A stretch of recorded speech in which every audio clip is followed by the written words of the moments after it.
All right, we are live. What is going on, everybody?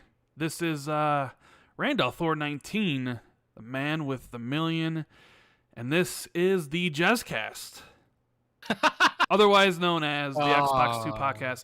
I said the Jezcast because that is what our buddy Dealer Gaming calls this podcast. In his one of his recent videos, he basically said it's the Jezcast. So we're going to introduce it as such. No. So welcome to the Jezcast, everybody, with my co-host, the one you're all here for, the one I'm about to interview for the next couple hours, Jez Corden. Oh, come on. Come on, man. Couldn't do this show without you, man. And, I kind of see it as like you're the smart, sensible one. And I'm just here to bring chaos. Nobody wants a podcast that's just pure chaos, right?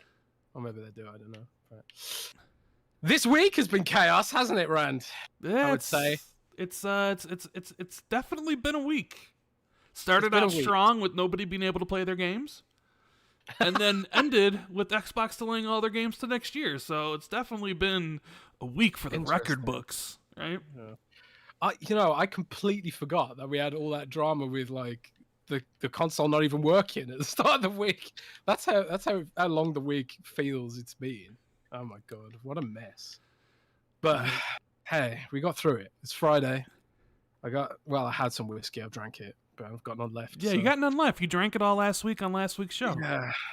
Man, I can't believe how much I drank last week. I apologize to anyone who might have been offended. Someone said that like I dropped more F-bombs than ever last week, and I feel bad. But yeah, I had no idea how much I drank last week. I went through a whole like 0.7 liter bottle of whiskey, and I should probably be dead. But oh well, we're here. We just finished off the last of the whiskey. There was only one shot left in the glass. But we don't need whiskey to have a cool show, right? Right. We got quite a lot to talk about this week for a change. It's been pretty dead for a while, but things are picking up now. We're in the E3 season, or the not E3 season, as we should probably call it. Yeah, how you been? How's your week been? I mean, outside of waking up on what day was it? Yesterday, and seeing Starfield and Redfall get delayed because the DRM stuff didn't affect me at all. Like I was able to play. I was in a party with Obi, who's a mod for the channel. Make sure you liberally use the timeout and get rid of people tonight, Obi, because I have a feeling we're probably gonna run into that. He couldn't play anything, and I'm sitting there just loading up every game I have under the sun, no problems whatsoever. And he was like, "Well, I guess I'll have to go play Fortnite on my phone." Yeah, you go play Fortnite on your phone, Obi. Man, everyone's becoming mobile gamers. That's where it's at nowadays, Rand. Yeah, that's where the cool kids play mobile. That is the thing. But before we get into all these topics, I mean, obviously the big discussion point is going to be about Starfield and Redfall. And oh boy, there are some hot takes. There are some definite takes all across the internet. Everyone seems to have an opinion about this. So we're going to discuss that. We're going to take put our prediction hats and see what Xbox could have in store for the rest of this year. If this really changes the Xbox showcase, I mean, maybe it does, maybe it doesn't. I mean, there's a lot of stuff here to talk about. So do us a favor, hit that like button. Please share this out on Twitter, Facebook, wherever you share things. Let people know that we are live. And Jez, is this week is the Xbox 2 powered by anything? We are indeed, once again, powered by Manscaped. Yes, indeed we are. And this week, it is my turn to get my professional voice. Okay. Keep in mind, everyone, Jez actually wrote this. So if you guys get upset, please direct your anger at Jez, not me, okay? So, Starfield delay made you sad? Redfall slip got you in your feels? Turn that frown upside down with some epic shaving tools for your Xbox family jewels. That's right. This week's show is once again powered by Manscaped. Manscaped. Unlike Starfield, get your love rocket prepped and ready for launch right on cue without delay. Buy Manscaped with our code XB2 today. Manscaped has their Performance Package 4.0 to keep the party in your pants looking crisp and refreshing all summer long. Dive headfirst into summer by joining the 4 million men worldwide who trust Manscaped. Head to manscaped.com for 20% off and free shipping with the code XB2. That's XB and the number 2. So please direct any vitriol and hatred to Jez, please. He wrote in the Starfield and Redfall clips. I told him not to. I was like, you might want to steer away from that or whatever. But Well, when you apply Manscaped to your rocket, that ship sails on time. Unlike Starfield's rocket, no, it's too soon. Manscaped. Too soon. Yeah, too soon indeed. Sorry, guys. People are changing. Sorry. People are changing their likes to dislikes as we speak. tuning out of the show. It is good to be back on a Friday. I much prefer doing the show on Fridays, and we do have some super chats we get to before we get into this interesting discussion that we're gonna have. We got Kendrick Starr starting it off with, unlike Phil, Matrick could put out finished games. People are yearning for the days of Don Matrick. It's gotten bad when people are like, yo, Don Matrick was pretty good. People forget that Phil Spencer was the head of first party under Don. So I guess you could say Phil put out those finished games back then. I don't know. Yeah, there's been some very interesting takes, to say the least, but some are fair, and then some are just kind of silly. But we're gonna get into it in a bit. Yes. Have you gone through all the super chats? I'm still going. We got a few of them. iSylar18 says, "Good afternoon, fam. Tell Mr. Jez I'm a little hurt over his Avatar tweet, and also with the delays, maybe Xbox Shadow Drop Scalebound." There we go. We got the Resequit Scalebound mention for the show, so we're good on there. Requisite. There we go. I knew it was that word. I just said it wrong. I say a lot of words wrong. So, what did you tweet about Avatar that made Mr. iSylar upset? Did you tell him that Avatar is nobody cares about Avatar? I said it was the most overrated movie of all time. Because I kind of agree with you on that. I kind of agree with you. It sounded like a lot of people agreed with me, but I didn't know. Because I assumed that it was really popular, because apparently it's one of the highest grossing movies of all time. And I was just like, but why? Why is it so high grossing? I don't know. And it's got like 1 million sequels commissioned already. Whatever. People don't have to like the same things. Right, Rand? That's true. Like, for example, I like Hearthstone, and you don't. Yeah, I told you to get Hearthstone footage. I wanted to see you playing that game, but you declined. So. Well, I was kind of worried that if we put Hearthstone footage on the podcast for the live show, people would be so blown away by my gameplay, my epic skills, that they'd tune out of listening to us talk. So I thought it was probably best to use some of Rand's pedestrian footage for the show. Pedestrian footage is always good. Jonas the Dad with the super chat says, "Dang, noon on the West Coast, working until 4:30 p.m. Have to catch it later. Bummer. The delay for Starfield is fine. Just shouldn't have nailed a date." And John G says, "Sad day in Xbox world, but Nintendo having a great year. Pokemon Legend Game of the Year." Oh man, Pokemon, really? Are we talking about Pokemon? Andrew says, "Bummed about the delay, but honestly gives me time to catch up on my backlog and enjoy more indies and third-party games this fall and winter." Yeah, I guess it's going to be a backlog kind of year for Xbox, I suppose. Yes, indeed you do. Flame says, "Unlike Xbox, the Xbox 2 can at least be reliable with their Manscaped ads." Well, anyways, I hope we at least have one game coming this year. And Untitled 27 says, "At the mercy of 343s, we've been left, lads." Yeah.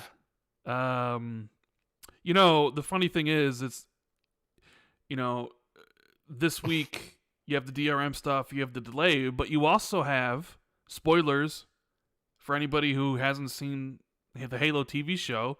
I haven't watched it yet, but I mean, it was all over Twitter. Master Chief, he got some this week, Jez.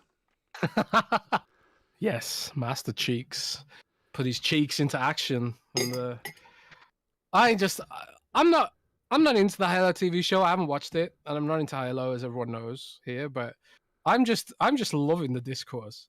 Like, I saw Dealer was out on Twitter raging, calling it cringe, and loads of other people like, this isn't my Master Chief. You know, that makes me more inclined to watch it because of all the discourse surrounding how they've changed Master Chief's personality for the TV show. And you haven't watched it either, right? We should both binge watch it and then just like maybe do a podcast special, a spoiler cast for an hour, one weekend or something, where we just talk about the show.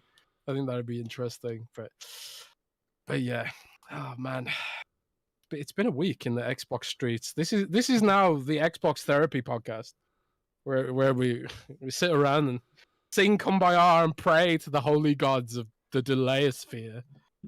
Yeah, I mean, you were like starting a new cult. What was that all about? You said you were going to start the podcast off with a sermon. A prayer, yeah. What were you going to say?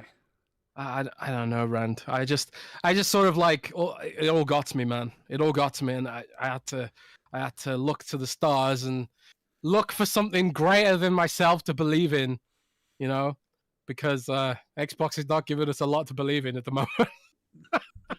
And we're gonna get into that. Oh man, the super chat's coming in thick and fast right now, man. Yeah, see him. Kendrick Star says maybe Phil's in the wrong position then. No, I mean, I think I don't think well, we've said this before. I think if it wasn't for Phil, I don't think Xbox would be in this position at all, where they have all this money that they spent and all this support by Microsoft proper. So yeah, I mean, I kind of disagree with that, and I'll be the first one to tell you I am disappointed that Starfield and Redfall got delayed. But I guess I'm not disappointed they're delayed because I'm always for game delays. I'm just disappointed that there's nothing else for this year currently that is announced. You know, you can talk about maybe poor planning and stuff like that, but I feel like if Phil wasn't in charge of Xbox, they wouldn't have bought Bethesda, they wouldn't have bought Activision, they wouldn't have all these games incoming. Like, I honestly think if Phil wasn't around, you know, there's a chance Xbox would be owned by Embracer at this point, which is kind of weird to say, but I think Phil's the one who convinced Satya to invest. And at the end of the day, like, Satya is going to be the one who, you know, judges whether or not Phil is doing his job, right? You know, because I've seen a lot of people call for Phil's job this week. That he doesn't know how to manage, that he's horrible at what he does, and it's like, and, you know, part of this job, I suppose, is managing fan expectations, right? And a lot of people are tired of the waiting, right? They're tired of being told that, hey, games are coming, okay? They're coming. They just need some time, because that's what Phil said at, like, the launch of the next gen of Series S, or Series X and S. He said, and you showed me that tweet, remember? I think you showed it to me today, that, you know, just the wait won't be that long anymore. You just need to just grin and bear it. You know, we bought all these studios because we didn't have any, which was, you know, a mistake. They should have been investing in first party for a while, but, you know, hindsight's 2020. What are you going to do? But it always just seems that Xbox is just about to turn that corner and finally kind of, hit their stride. Rolling. Yeah, that's your stride, but it just kind of, some people are they're just tired of the excuses. They're tired of the promises, and, you know, they want immediate satisfaction. So you can see where a lot of the frustration among Xbox fans comes from. They'll be like, hey man, we've been waiting, you know, since 2018 for this, and now we got nothing this year. And do we have anything next year? Because can you even count on any release dates for any of these games? Because it seems like everything slips. So we'll talk about that more in depth. But our buddy Sin Vendetta's back, Jez. Who's it's good awesome. it's good to see Sin here. He says, the Starfield and Redfall delay doesn't concern me too much because it gives me enough time to play through both Elden Ring and Salt and Sacrifice. Well, there you go. People are going to use their backlog. I mean, I have a small backlog, but I can run through that really fast. Monkey Crow says, chance of a surprise AAA release holiday season. Well, I mean, the only likely candidate would be Forza Motorsport, I think. But at this point, can you count on that? You know, with all the delays going on? I don't know. We'll talk about that also more as we go on. Flame says, Master Cheeks got some thanks to code XB2, am I right? That's right. He was nice and smooth for his Covenant Lady Prisoner of War. Not only nice and smooth for her, but Cortana liked what she saw. That's the thing about it, Jez, was that not only did Master Chief bang some cheeks, but Cortana was watching. I actually saw the clip. Strange. I actually saw the clip, and I was just like, they actually thought this was a good, like, so you have Master Chief, sensuous, can I speak today? Sensually, yes. Like, all up on this Covenant girl, right? They're both kind of naked. They're both like, kissing on each other. And then they cut to Cortana, and she's just got expression on her face as she watches it. And I'm just like, they really just show Cortana watching John get it on. I mean, I know the show was originally supposed to be on Showtime, and Showtime's all about that sort of stuff. But did anybody watch that scene and is this like, yeah, this is maybe a little bit too much, and we should probably cut it? Yeah, man. Yeah, it's strange, but what are you gonna do, eh? But yeah, it's been a week. It's been a week in these Xbox streets, but at least there's stuff to talk about. And I just want to give Sin Vendetta a shout out as well, because he's been away for a while, and it's great to see him back and stuff. Yeah. He also says, random, about 75 hours in Elden Ring in my first playthrough, and I barely made it to the Volcano Manor. So I cannot fathom how you 100% the game in just 68 hours. I mean, I don't want to brag or anything, but like Zalker and Fonz and a bunch of other people they're all up. You know, when I posted that, people were like, "You must have cheated." Like, I didn't cheat. Did I use some guides to find some of the bosses that I missed? Yeah, of course. Like, my plan was to get everything in one playthrough. So yeah, I missed a boss over here. Let me go over there. But I didn't use a guide to like really find anything until the end. You know, I went pretty much everywhere, and it's like we explained on the show when I was playing it. I found the game incredibly easy.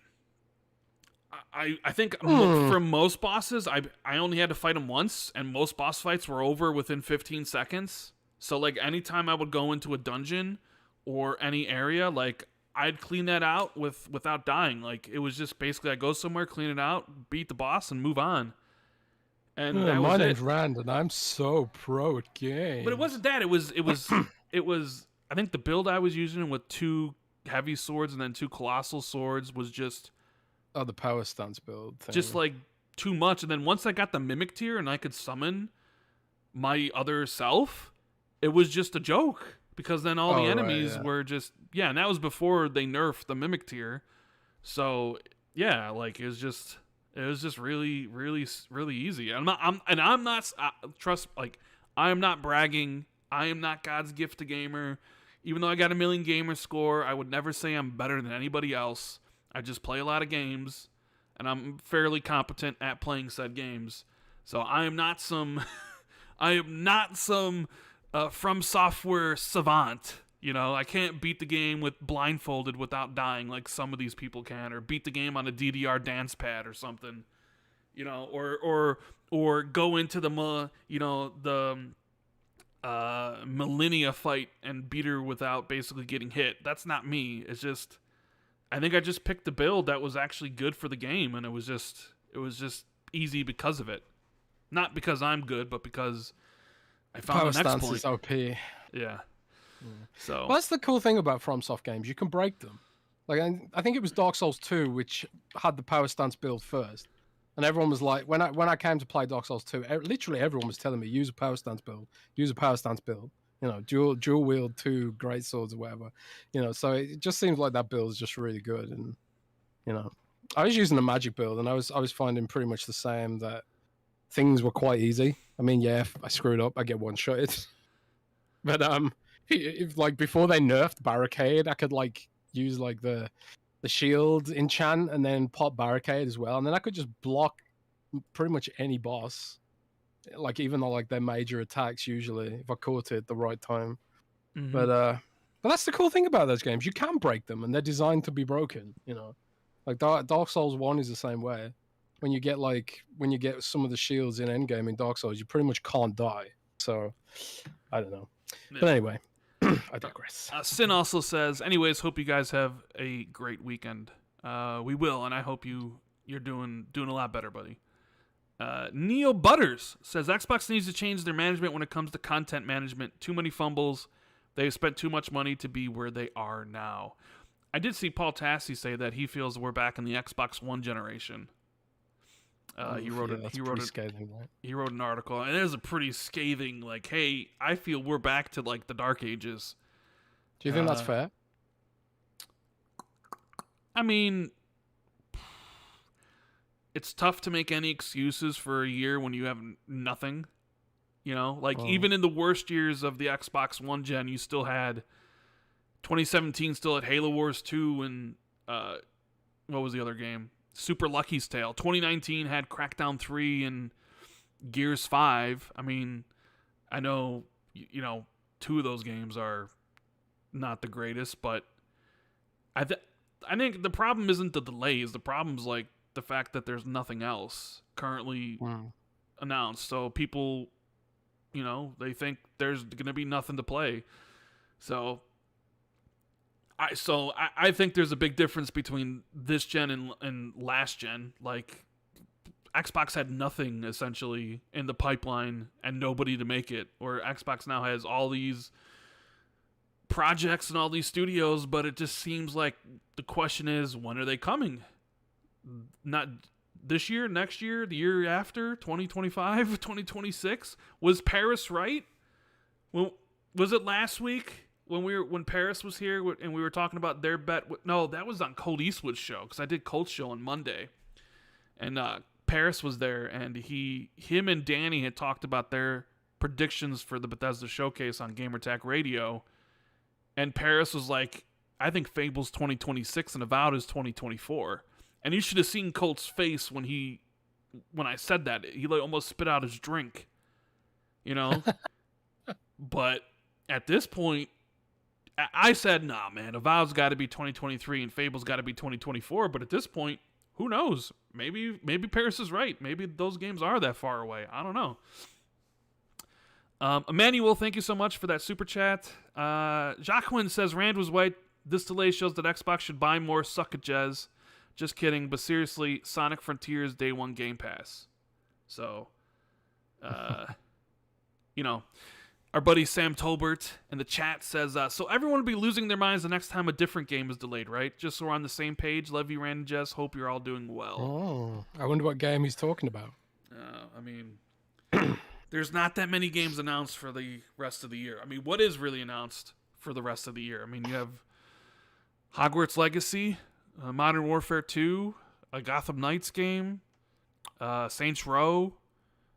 PlayStation has God of War Ragnarok scheduled for this year, so there's not really that much announced for the rest of the year, unfortunately. So I guess we'll see, but that is why you need more studios, Jez, because a lot of different studios are going to need time to make their games, and you got to have more to offset those. That was the whole point, right? That is true. But you know, I noticed nobody seems to have mentioned COVID yet. Yeah, well, And I know people don't like to hear it. people are But over that. People are said that's an excuse. They don't want to hear it anymore. I'm just saying, people don't want to hear that anymore, Jez. they don't. They don't. No. They don't want to hear it No. anymore as an excuse. At least But that's what if it's just the reality of it? What if it's not an excuse, and what if it is literally just the reality of it? Just to play devil's advocate, what if COVID, 2 years of COVID lockdowns and aggressive COVID lockdowns, uniquely impacted some of these games right in the most important collaborative sequences of their development? You know, especially given the fact that, you know, Seattle is where the pandemic started in America, which is, you know, something a lot of people overlook, you know, and that dropped right in the middle of COVID. But yeah, you know, Georgie in chat says they dropped the Starfield date during COVID, stop the cap. Yeah, that's fair. That's fair. But you know, this is why, Rand, I'm kind of reluctant to sort of attack these studios for the delay. And I was on the record as saying that I didn't think Starfield would be delayed because they'd announced the date. And I can't remember a time where Bethesda's announced a date and not delivered. Maybe it's happened. Tell the but people. I can't remember. Tell the people how many times privately I would say to you, "Are you sure Starfield wasn't going to get delayed?" Because I wasn't too sure. Because I kept saying to you, you'd be like, "I don't know, Starfield." How many times did I say that to you? That I was kind of like questioning whether or not Starfield would make it this year, and you were the one who was always, "Nope, 100% coming, no problems." But I don't know. Like I question everything, Jez. I question everything. Yeah, it's true. You know, Jason Schreier kind of basically hinted last year that he thought Starfield would be delayed, and you know, it was a broad expectation. But I was pretty sure, I had the faith that because they announced the launch date, and I didn't think Todd would do that, announce a launch date and then not deliver. I think I said on the show that I didn't think it'd be delayed, but you know, I was wrong. Can't get them all right. Yep. But I don't think they would have made that decision lightly. And like, you know, to mention Jason again, he said that he spoke to developers who were nervous about that launch date and described it using the phrase cyberpunk, which I think is something nobody wants to hear. No. Attributed to Starfield. I mean, he could have just used one of Bethesda's own games and said Fallout 76. I mean, yeah, maybe. what's worse, Cyberpunk or Fallout 76? But people didn't like Fallout 76 partially because they didn't want it in the first place. Yeah, but this is different. People was, like, want that. Broken and ugly, and when that game came out, so was Fallout New Vegas. A lot of people don't remember any of this stuff. And Fallout New Vegas is remembered broadly as the favorite Fallout game now. But that game was broken at launch. Broken as hell. On 360, it was a mess. I remember entering a building and just falling through the floor because there was no floor. You know, and I don't think I've ever experienced a game as buggy as Fallout New Vegas at launch. But nobody remembers that now because they updated it, patched it to hell. Modders fixed the rest of it, and now it's remembered as this sort of beloved, you know, sort of prodigal son of the Fallout franchise, you know. But I don't think in a post-Cyberpunk era, people are willing to accept that anymore, you know. People aren't willing to do that. And I think increasingly these companies are nervous about being compared to Cyberpunk, which is, you know, yes, fair enough, I think. So while it's a tough pill to swallow, I struggle to be mad about it because I would rather have polished, or at least I don't expect it to be fully polished. I really don't because it's Bethesda. But I'd rather have something playable at launch. I'd rather avoid the Cyberpunk comparisons. And also, I don't know what went down at the studios to have made this happen. You know, I don't have sources at Bethesda. I haven't spoken to anyone about things being mismanaged or things being a mess. But the things I do know, things I am aware of within the industry, and that's like, it's one thing that they call so-called great resignation, where everyone's quitting their jobs and they're trying to find new jobs. Like Xbox is impacted by this as well. Like, loads of people are leaving Xbox and going to different studios, and loads of people are leaving other studios and coming to Xbox, and everyone's moving around and shuffling around because the pandemic has made a lot of people reassess their lives. You know, everyone's like, do I really want to be working in this job? You know, can I not do better for myself? And it's not just Xbox that's being affected by this. It's like every game studio, not just every game studio, but every company out there, even Windows Central, you know, even Future, like the company I work for. People are leaving left, right, and center.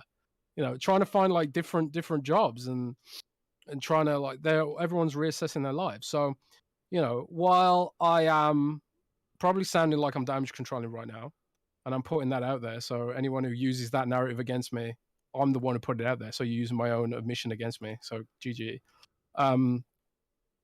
It's I'm just intellectually honest that I don't fully have the facts about what went wrong. Is something being mismanaged at Xbox, or is it just the situation the world finds itself in? And I'm still willing to accept that as a plausible reason. You know, the Great Resignation coupled with COVID, coupled with rampant disruption. You know, are there things Microsoft can do potentially to stop people leaving? Maybe. You know, does that fall under the mismanagement aspect of criticism? Maybe. You know, but without having sources who can describe the situation, you know, straight up to me, I just can't. I can't get mad. I just can't do it. I just can't get mad. I'd rather give them benefit of the doubt because at the end of the day, they're making a cool game, presumably cool game that I want to play. So if they think delay was the best, then fine. That's my sort of take on it. And I don't have any pitchforks left. I don't have any pitchforks left for these companies because I feel like they're working pretty hard for us. But that's just my take. What is your take, Rand? I want to know what your take is. Because I feel like I'm being remarkably forgiving. I think I'm being forgiving compared to some of the takes out there. Like I'm not like Paul Tassi is out there saying it's like the Xbox One gen. I'm being forgiving. I'm forgiving Jez. Yeah. Are you forgiving Rand? Well, I'm very much in agreement that I'd rather have the games delayed than have a broken product, right? Yes. So I have no issues with the delay. I was shocked that Starfield got delayed. Like, I was already kind of anticipating a Redfall delay of some sort, right? They said summer, but at this point it was just like, yeah, summer doesn't really seem like it's going to make it. More of a fall release. So I'm not surprised in the least that it got delayed to 2023. I was shocked that Starfield got delayed. I mean, they put their chest out last year. Nobody forced them to come out at the showcase and give a solid release date a year and a half in advance. They didn't have to do that, but they felt that they could hit that date, right? So 11/11/22, like, and I was, you know, talking to you. You seemed 100% certain. Other people I talked to, you know, like, they were 100% certain. Like, everybody seemed, all right, Starfield is 100% coming. Like, okay, that's the one game you can look forward to, even though there's not much else. Like, it's just kind of Starfield and Redfall. Like, all right, at least Starfield's coming. Brand new IP from Todd Howard and the Bethesda team. It's going to be absolutely massive. And then you wake up and you see, oh man, both games are delayed. How often do you see a publisher like that delay two games at once that have like dates attached to it, right? Because like, it's rough. It's not often rough. where you're like, oh, you look at it, it's usually just one game. Oh, so we're sorry, it needs more time. This game, you know, whatever. But it was just it hit you with the double whammy. It's just, nope, sorry, our games for 2022 are coming first half of 2023, and you're like, man, Starfield's getting delayed? That was the big showcase game. That was the game. That was the game Xbox has been marketing for like months now, with sit-down interviews with people like Todd Howard talking about the music and talking about, you know, the structure of the game and showing off concept art. Like, they were doing marketing for this game in a way that no other game they've ever done. They've never Xbox has never done marketing for a game like this before, and I think that's maybe the Bethesda influence a little bit. And it seemed like Xbox PR felt, or at least assumed, the game was coming, because you wouldn't be marketing this stuff now if you felt the game was going to get delayed to next year. So I think they thought that the game was going to be ready, because why else would you be marketing it, right? And it slips, and I'm like, you know what? I'm fine with the delay. I'm fine with any game that gets the delay. I was 100% fine with Halo Infinite getting a delay. You look at it now, maybe Halo Infinite should have gotten a second delay of a year, because it has all these issues with post-launch content, right?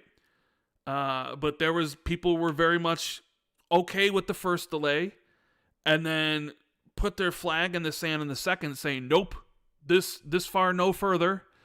Just release the game. Doesn't matter that co-op's not there. Doesn't matter that Forge isn't there.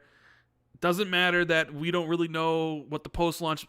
Release the game because I want to play it now. So they released the game and it was in good shape, right? Campaign was solid, even though you didn't really enjoy certain aspects of it like I did. Multiplayer was solid, right? And everybody just assumed that they had their shit together and that, the content would be there post-launch. Little did we know that wasn't the case, and they didn't have any post-launch content. So when you get to Starfield and you think, all right, well, there's no post-launch content to really worry about in that sense. It's not like it's a games as a service or a living game like Halo Infinite. So that we know of. Well, that we know of. I always kind of thought of it more as like a typical Bethesda release. You'll get it, and there'll be like a couple DLCs and maybe like a huge expansion a year later or something that you buy for $30 or something like that. So I was like, all right, well, they seem pretty convinced it's coming. Like Todd Howard's like, yeah, we're 11/11/22, bitch. We're staking our claim, planting our flag. Nobody's gonna be launching around us because we're the new hotness. We're the big new IP of this entire generation. So yeah, it's disappointing in that sense that it's delayed, but it's for the better of the game because you can't launch that game in a bad state. You don't want to hear the words next Cyberpunk mentioned next to your new IP, Very much not. So you gotta take the chance. You gotta basically just do it. The problem is, here's the problem though, Jez, is that there's nothing else, and that's what I think sticks with most Xbox fans. Is that most Xbox fans, and I think most people in general, are 100% fine with the delay. The problem is they look at the other games releasing this year and they see a blank slate, and they look at the number of studios Xbox has and they see they have 24, and they're like, are you telling me that with your 24 studios and all these projects that you're doing with global publishing, which are many, that there's literally nothing else for 2022? And that's where people are upset. At least from what I can judge. Am I upset about this? Like, that there's no release dates for anything? I mean, I'm incredibly disappointed. And I think it sucks that as of right now there's nothing announced for the rest of the year. And I completely understand people's frustrations with, how this has kind of turned out. Because what it comes down to is exactly what people don't want to hear anymore. They don't want to hear, just wait. The Tom Hanks gif when you type in just wait or wait, and it's just him sitting there, just wait. That's what it seems like you're always telling Xbox fans, right? You're just wait. Just wait. It's okay. Just a little bit longer. You make it to next year and everything will be okay. Just hold on 1 second. We're almost there. It's almost ready.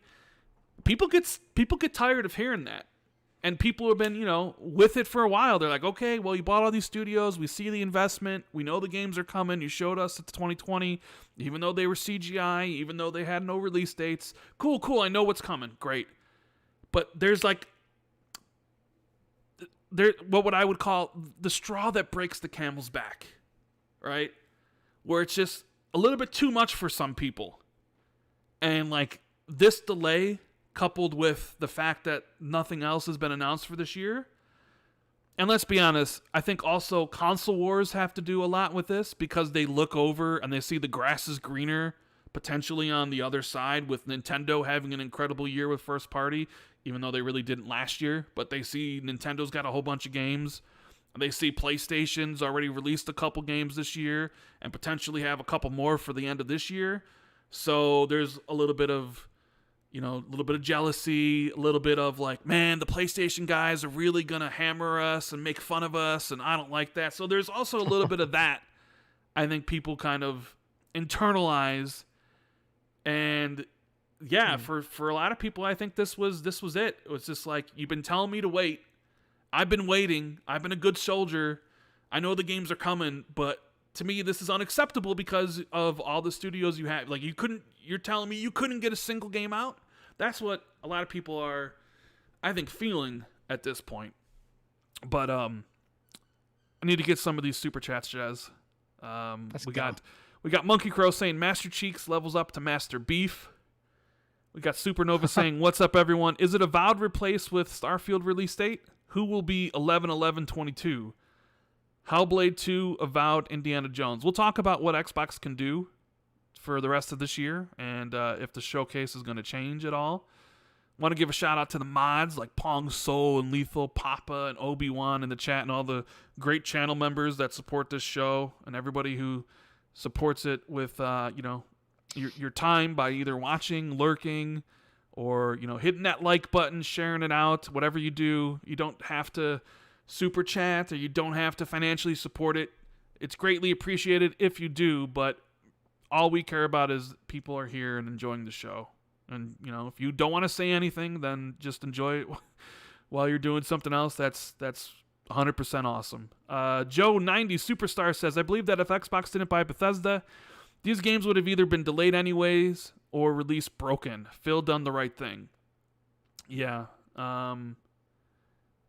Well, I mean, I don't know if they probably would have been delayed regardless, even if Xbox didn't buy them. I mean, it just seems like Starfield and Redfall just weren't ready. I mean, remember, Deathloop was delayed twice, if I'm not mistaken, because originally Deathloop was supposed to launch with the PS5, and then it got delayed, to like September of 2021. So I think Deathloop got delayed twice, if I'm not mistaken, and Ghostwire Tokyo got delayed, I think, twice to 2021, and then it got delayed to 2022. So it kind of just sometimes happens, man. Like, it's rough to say, but let me scroll back up here, see if I see any more of these super chats from people. The Intern of War says the only way Xbox can make us hyped again is to announce Scalebound reboot. I think if they announce a Scalebound reboot, I'm switching to PlayStation 5. I'll tell you that right now. I'm kidding, by the way. I'm kidding. Can you imagine if they did that? Lucius Augustus says Todd written in chalk Howard. He did say that, didn't he? Well, he said written in chalk. He should have said written with pencil. We could use an eraser. But you can use an eraser and chalk. Just drop some water. Well, I guess it's just drop some tears on it when you're sad, and it'll wash it right away. Yeah. Romello says the scales are bound to tip in Xbox's favor at some point. When do you think that will be, Rand? Is 2023 the year? I mean, I think a lot of people listen to this show, watch the videos, which I put out a video yesterday. I'm getting back in the groove, baby. Soon enough, I'll be back, like, putting out videos 2-3 times a week. I got to get back on that bicycle. So, I mean, I think me and Jez have always kind of positioned that 2023 was going to be the year. Even when we were, like, talking about this back in 2020, because me and Jez were just, like, looking at what they had for 2021 and 2022, and we knew it wasn't much, So it was like 2023, that's supposed to be the year. If you go back and listen to some of our shows from the start of the year, we always thought this year was going to be sparse. Well, we always said, thank God for Bethesda, because if it wasn't for Bethesda, there would be nothing. And guess what? There's nothing because Bethesda just delayed both their games. No, man. aka Havoc, says, "How come Phil is not utilizing timed exclusives while they're working on their big projects? I don't understand why he's so against it." I mean, I guess that's something you would have to ask Phil yourself. Phil doesn't like that. Doesn't like that business strategy of timed exclusives. Sony uses it to great effect. They got Forspoken coming at the end of the year. They had Deathloop and Ghostwire Tokyo. So they've used it to great effect, and they'll probably continue to use it to great effect. But Xbox is more, they'll use timed exclusivity for stuff like for Game Pass, right, Jez? Yeah, I think so. What they do. I don't know why they've shifted away from this, because Sony's using it to great effect right now. So maybe they need to rethink about that. But they don't like it for whatever reason. Maybe they just feel like it's like an arms race or something. Well, they didn't like it previously because a bunch of websites did hit pieces on Xbox saying like, "Oh, Xbox is so mean. I can't believe they do this." And then when Sony does it, it's all like, "Oh, yeah, it's just business, guys." Yeah, you know. So I think Microsoft got cold feet initially because of that. And then Phil kind of went on the record saying that they wouldn't do that anymore. And now it's kind of like, well, you went on the record saying you wouldn't do that anymore, you know, kind of thing. But I don't know. It's hard to say. Maybe they'd just rather spend that money on Game Pass deals. Maybe because their key performance indicator, as far as they're concerned right now, is Game Pass. It's not timed exclusivity. It's not games at retail. It's just Game Pass, you know, engagement and stuff like that. So in their view, right or wrong, it's they just want to focus on Game Pass, and I think that's fair enough. You know, it's still the grand experiment, isn't it? We still don't know if this is all going to pan out, as we've seen. Like Netflix has lost subscribers for the first quarter ever, which has triggered a wave of fear in investors who are investing in these sort of platforms, and now they're all freaking out. And Netflix lost like loads of shareholders. The stock market's a nightmare in general right now. I don't know if anyone here is into stocks, but I saw crypto's not doing so well. Bitcoins and stuff, right? Yeah, everything's down. Stocks are down, pensions are down, crypto's down, NFTs have evaporated to nothing. The whole market's down. It's in a depressed state right now. And that just doesn't bode well for business in general. But, you know, I don't know. I'm digressing it slightly here. But it stands to reason that Microsoft they want to just save that money for Game Pass.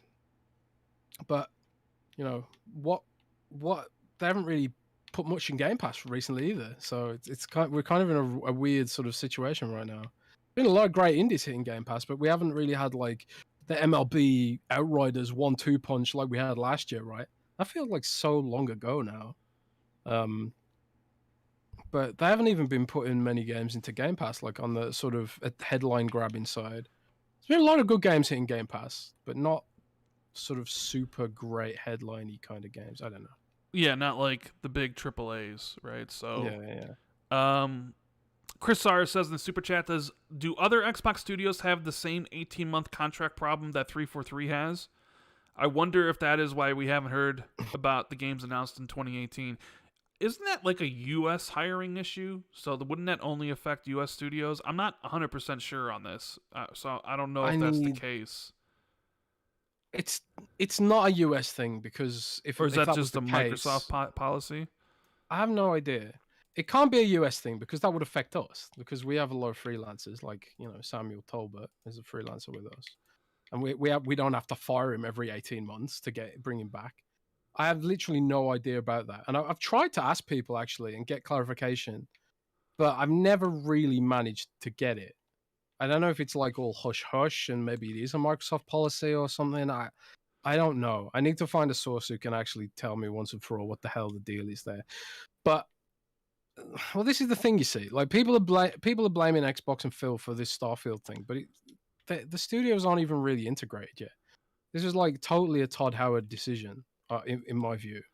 And like, you know, for better or worse, this is what they thought was ideal for the future of the game. You know, that Jason Schreier like specifically said a developer compared it to Cyberpunk. That is not what you want. You don't want your game compared to Cyberpunk.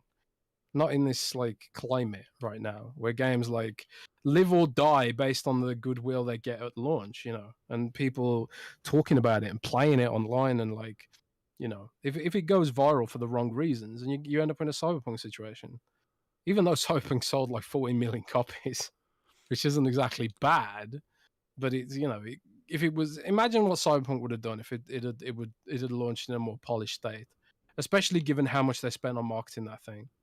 I think they spent like $500 million marketing Cyberpunk, and that's probably the bulk of the reason why it even did as well as it did. If they hadn't marketed it as hard as they did, then probably it would have just faded into obscurity like any other game that sort of launches buggy and doesn't have any word of mouth virality. But I don't know. Just kind of is what it is. And like, I can't be mad about it. I don't know. Well, it's I because can't bring myself to be mad about it. It's because all you play is Blizzard games anyways. Yeah, pretty much. So, many games that are good. I'm actually playing Halo right now, believe it or not. Z says, I just have this amazing image in my head of an angry Halo fan screaming at their TV while watching Chief clap cheeks. Artemis says, the Halo shirt reminds me of what Halo would look like if Naughty Dog would have made it. Eagles fan says, with the delay, does this cause a chain reaction for 2023 games? What games get pushed to 2024? And so on. Lastly, Cortana gets off as a voyeur. That's actually a topic we'll be talking about in a few minutes. Cortana being voyeur? Not Cortana being a voyeur, but chain reactions, so to speak. Meat Puppet. I don't think this is the last delay. Meat Puppet says, I have a backlog to play. Xbox dropped the ball. I can understand how some of the gamers in the community feel a little bit like Charlie Brown, always having the ball pulled out in front of them at the last minute. Yeah. Ooh. The Ashton Luca is in the chat. She super chatted, and she says, so why are these other studios dropping their games then? They don't need new studios. They need better management. Picked up The Way of Kings, by the way. Ooh! Wait, you're going to be... Who cares about Starfield delay? Who cares about video games? Luca picked up The Way of Kings? What is that? The Way of Kings is the first book in the Stormlight Archive, which is... What is that? Currently the best and biggest fantasy epic going on right now. Oh, Rand! I never told you. I read a book. No, you didn't. I did. I read a book. I really did. I can prove it on my Kindle and everything. I read a book. Do you want to know what it was? What was it? Sylvanas, a Warcraft story. You read a book about Warcraft? Yes, wow. I did, Rand, and it was great. I nearly teared up. It was a good book by Christy Golden. I highly recommend it. So you should read it, Rand. So what do you have to say to Luca's sense that saying that all these other studios can release their games, but Xbox can't? What's up with that? Essentially, what studios? I mean, all the other studios that have released games. You know, Tiny Tina Wonderlands just came out. Elden Ring just came out. Sony is putting out. You know, like I'm just saying, like the other studios that are putting. The thing out is, games, right? You know, the issue isn't necessarily putting out games. The issue is managing expectations. You know, it's like announcing launch dates at the right time.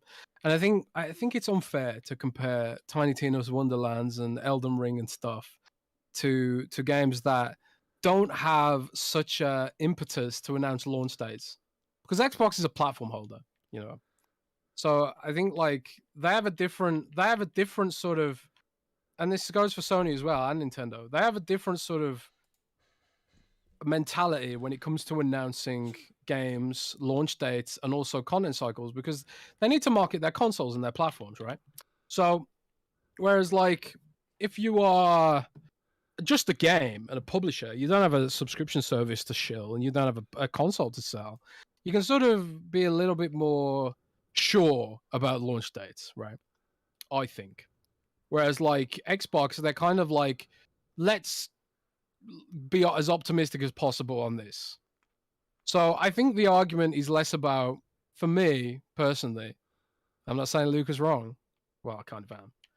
But for me personally, I kind of see it as the issue is making sure that fans' expectations are managed properly and that we don't announce launch dates until you are sure.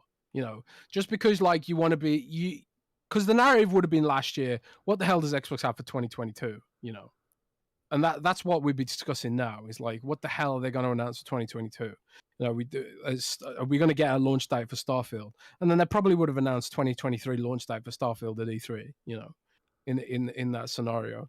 But then like we wouldn't have had any momentum for the hardware. So, and I'm not saying like, well, I kind of am, I suppose, in a way. But like, I think Xbox needs to stop being so overly optimistic about some of their launch dates, because they're just creating this sort of perception that they can't deliver. You know, that's my view. Well, yeah, because that's the perception. And like, look at this just year. Look at the stories about this year. You started off 2022 with a story about how Crystal Dynamics had taken over development on Perfect Dark, and then everybody who the initiative originally hired is basically left the studio, right? So you already had people talking about managements of studios. Then you had the Kotaku article about Undead Labs, right? Then you have all the stuff that's going on with 343 and Halo Infinite. Already, people have been questioning Xbox's management of 343 and how they are handling Halo. So then you combine that with Undead Labs and the initiative, and the perception forms that Xbox has a management problem. Now, you get 2 games delayed in a year where Xbox has no other games announced.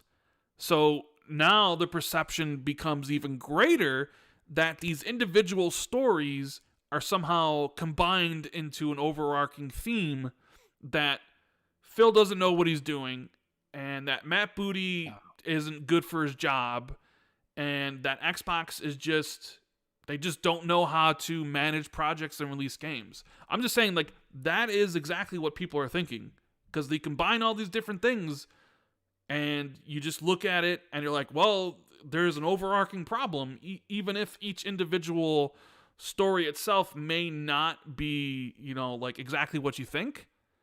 Like, it builds up this picture, especially because we don't know anything more. Like, we're not there, so we're not working on the games. We don't have any inside information about anything. You're looking at it from the outside in, and some people who are looking at it from the outside in see all this and they're like, I think Xbox has management problems. And yeah, me or you or anybody else who may disagree, well, how am I supposed to dispute that? It's not like I have any extra information. How do I explain that Xbox had no games scheduled for 2022 and the games that they did just ended up getting delayed? Like, what am I to say to, like, tell the other person that they're wrong? And, because they're the ones that have been like, well, you see this? Like, everybody left the initiative. Starfield and Bethesda got delayed. Halo Infinite's got no content for post-launch. Like, these are all symptoms of maybe a greater problem. I don't necessarily agree with that, but how am I supposed to say you're wrong when I don't have any, like, information other than just, like, what my gut, I think with my gut on this one. So it's just, Xbox has put themselves in this position. It's like what we said years and years ago. You have the narrative. Xbox has no games. The only way that narrative would go away is you actually finally release quality games on a consistent scale, right? And last year was like the first year they actually released like quality games. They won Metacritic Publisher of the Year, right? But they're still not at that consistent level. I mean, 2020 was just Gears Tactics and just Ori, and Ori is one of the best games ever. 2019 was Crackdown 3 and Gears 5. So, like, for what was even 2018? I forget what 2018 was for Xbox. 2017 was Halo Wars. Like, there's not that many. Like, 2021 looked good because Halo got delayed from launch, so it really packed it in. And Microsoft Flight Sim was basically a year late port. So it's just one of those things where Microsoft put themselves in this position. Like, what are people supposed to think? People can only see what's in front of them, and what people see in front of them is a mess. Yeah, they think it's a mess. How are you supposed to try to argue against it? It is what it is, man. It is what it is. No, I know that. I think it's like But I don't think it's a. I don't think it's a management problem. I think it's a marketing problem, creating the perception of a management problem. I don't think Xbox is delaying games on any sort of cadence that other studios on. I think the difference is that Microsoft is announcing dates and creating expectations like they shouldn't be. And to be honest, they've been doing this for years. Like we talked about before, how the CGI trailer for Recore and Crackdown created a perception that they'd be high quality games, and neither of them were. Frankly, they commissioned these big budget CGI trailers. They got Terry Crews, famous actor, on board, and they were like, "Yeah, this is a serious game," blah blah blah blah. And it wasn't a serious game. It was like, it was a tragedy. Both Crackdown was a tragedy, and Recore was a AA game at best. And we only realized that it was AA at best when they very apologetically priced it at $30. So I think Microsoft has generally a marketing issue. I don't think it's a management issue. I think the marketing team and the marketing philosophy they have is creating unrealistic expectations. And I don't think other studios do that. I don't think Elden Ring, for example, I don't think Elden Ring created an unrealistic expectation about when to expect it. In fact, I remember when people were surprised when they announced the launch date they did, because they were expecting a sort of a marketing cycle that would be more like a platform's marketing cycle, where they're like hype it up for years in advance of it going live. But they were basically just like, they dropped a couple of gameplay videos and they were like, "Oh, this is the launch date, by the way." And there was no delay. After they announced the launch date, because that's what you meant to fucking do. You meant to announce the launch date when you've got a fucking launch date. And I think that's the issue that Microsoft's doing, and it's becoming a problem now, because I genuinely don't think they have a management issue. I genuinely don't. And I think Microsoft itself might have a management issue, especially where it pertains to freelancers. And I've heard that Microsoft isn't paying competitively in the game industry right now, which is leading to a lot of people wanting to leave. And that's something we can discuss another time when I got more information on it. But I genuinely think the marketing team and whoever's pushing these decisions to announce launch dates, build things up, do these CGI trailers, blah, blah, blah, blah, blah, hype up the platform and stuff, I think they're creating the perception that there's a management issue, more so than anything else. So that's where the disconnect is for me, and that's the assumption I'm going to operate on until I get more information, because ultimately I don't know. These are assumptions. I don't have detailed schematics about what the hell's going wrong at Xbox, but for me it feels like a disconnect in communication. And I actually felt like, you were saying that Bethesda might have influenced Microsoft when it came to marketing Starfield. Mm-hmm. I think the opposite. I think Microsoft influenced Bethesda, because historically what Bethesda tends to do is they show a gameplay trailer, then they drop the launch date, and that's how they've done it in the past. And then it comes out 6 months later. That's what they did for Fallout. That's what they did for Skyrim. Announce the game, surprise everyone, drop the launch date, and then it's ready. But this time we had a launch date. We had, hype being built up and all this stuff. And then we had the launch date delayed. And the uncommon factor there is Microsoft's marketing team. So, but also, I know people don't want to hear this, you got the COVID wildcard. You got a COVID wildcard. You've also got like the Great Resignation wildcard. You've got like the ambitions therein that revolve around Starfield. When we see it, maybe we'll be like, "Oh God, yeah, it's so ambitious. I understand why it's delayed now." I imagine these discussions. Imagine if Elden Ring had been like sort of, I don't know, delayed in a similar way, and they announced it to initially launch in 2021 and been like, "Oh, we're delaying it for a year." The same discussions would be going on now, even though like nobody really knew whether it was going to come out anyway. So this is a case of mismanaged expectations, and I think that's why Microsoft needs to improve. It's managing expectations, because they're not doing a great job of it. Yeah. Well, we got over 1,400 people watching. Thank you guys for being here. If you're enjoying the show, make sure you hit the like button. Let's get it over like, I don't know, 700 before the show ends. That'd be great. Thank you guys so much. I guess it's a double-edged sword in the sense that if you if you release Starfield and Redfall and they're not ready, then people will bitch about the quality of the game, right? People will bitch that it's Bethesda and the games aren't good, which then affects the quality. But then people are going to bitch if you delay the game. So it's kind of a catch-22, right? You're damned if you do and damned if you don't, because people want the games because you were given a release date. And now you're like... You know what I think happened? Here's what I think happened, Jez. What do you think happened?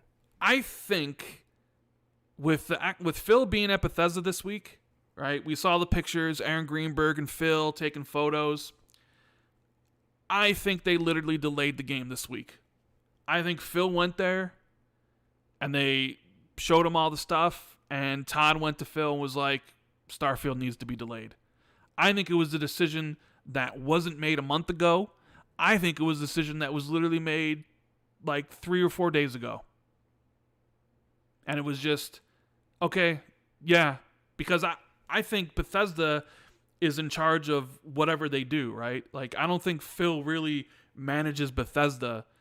It's just, they're their own. That was the reason they bought them, is like you can plug and play, essentially. And they just manage themselves. So it's on record that, you know, Todd was the one that wanted to date the game, right? They left it up to Todd. Todd wanted to do it, so they did.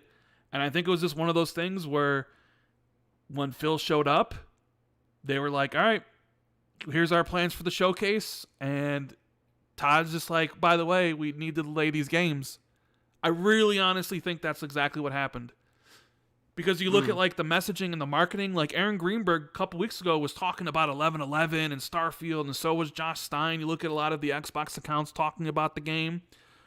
The way that was announced, the showcase itself, and then this week, and then like they're all at Bethesda, and then like 2 days after they're at Bethesda, you get this announcement that the game was delayed. Like, I think literally they went to Phil and told him it needed to be delayed while he was there. That's exactly what happened.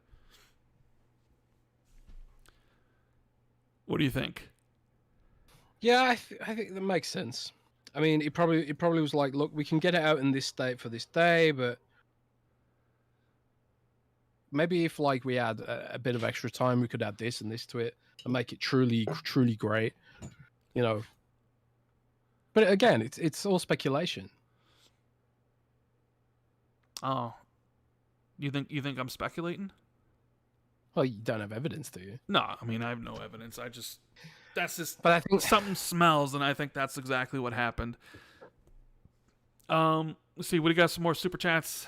A lot of people super chatting with their opinions. Is, you know, I'm not surprised, considering it's a very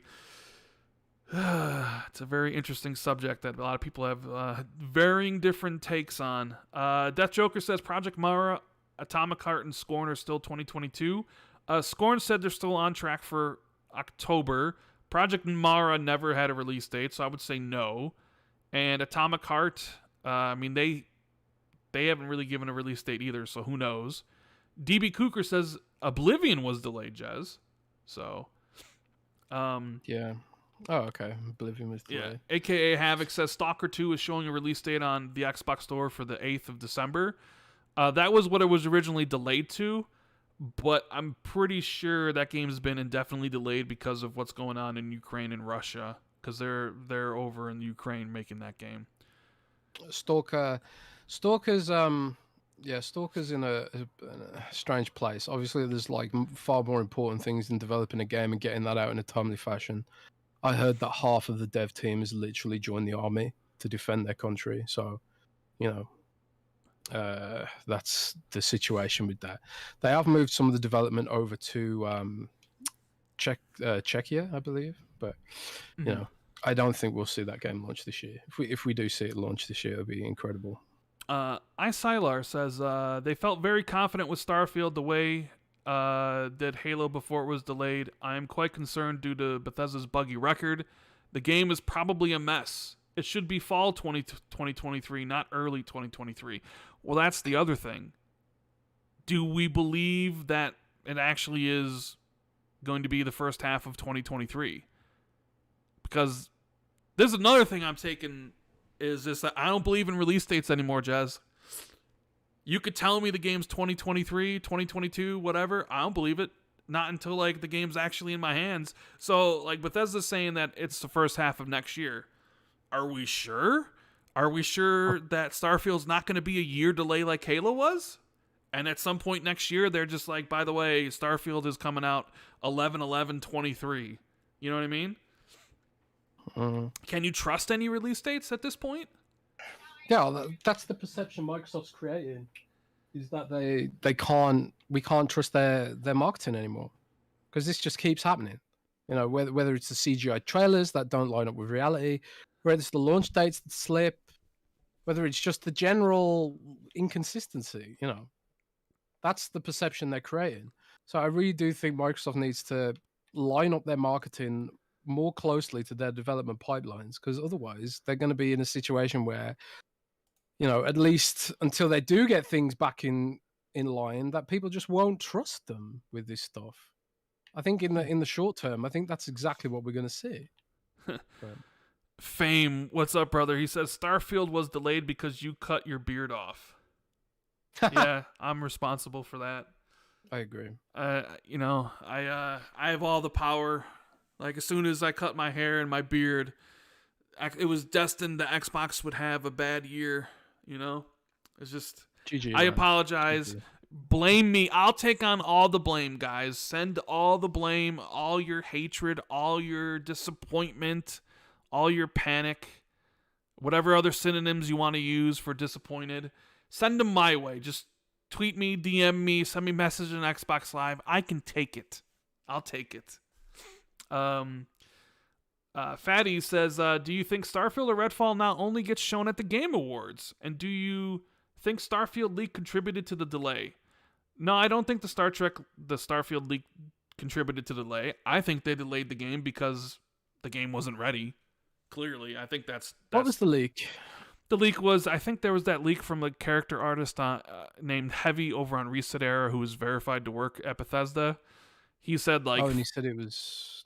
He said flying was horrible, or at least he felt it was horrible, and the shooting was okay, and they had so much content, and he wasn't sure if the game would make it, and that they're doing all these testing like every Thursday or whatever. But do I think Starfield or Redfall not only gets shown at the Game Awards? We're actually going to answer that question in a minute, because we're going to talk about if this changes the game showcase at all and what Xbox has for 2022 and all this stuff. So your answer will be coming forthwith.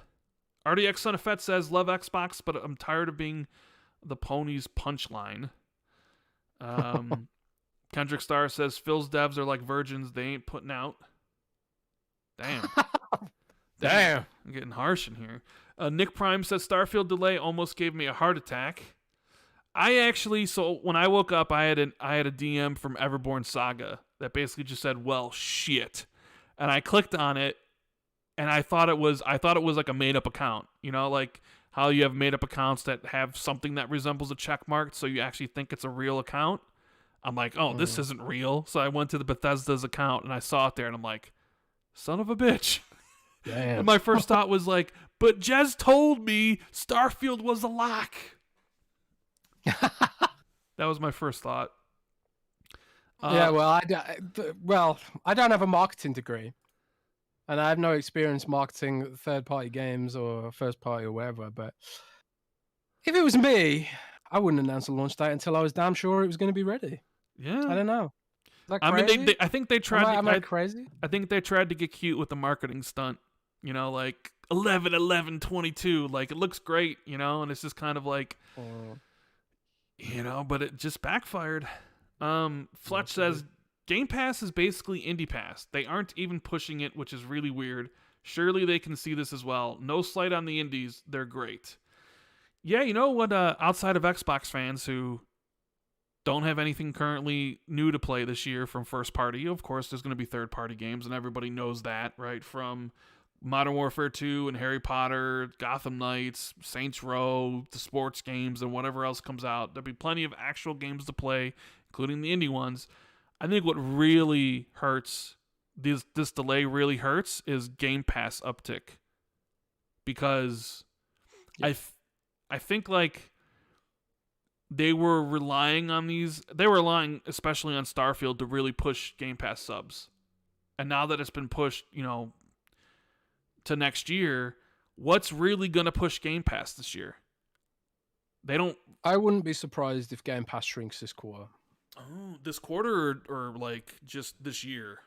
This year, maybe. Like, I think Netflix, the whole drama of Netflix has probably got a lot of people reassessing if they even need some subscription services. And like, a lot of people subscribed for Starfield, I think, and a lot of people probably even got an Xbox for Starfield when they announced that being launched. So a lot of people would just be like, yeah, I'll just cancel until Starfield comes out or whatever. I just don't think Game Pass has been that spectacular lately, for whatever reason. So I think like there's not a whole lot of reasons to subscribe right now. Yeah, well, I mean, if you're not happy with the product, then unsubscribe. It's super easy. You can cancel anytime. Like, if you're not if you always tell people, if you're not happy with something, vote with your wallet. Like, you think Game Pass isn't delivering the content that you want? Like, you're not forced to remain subscribed. Just click that cancel button. Show Microsoft, like, force Microsoft to essentially fight for your hard-earned, your money. Like, so, I mean, yeah. I also like. I don't think it's a big deal either if Game Pass shrinks this year, because it'll blow up next year. They're gonna have like so much content. Are they though? In the near future? Well, are they?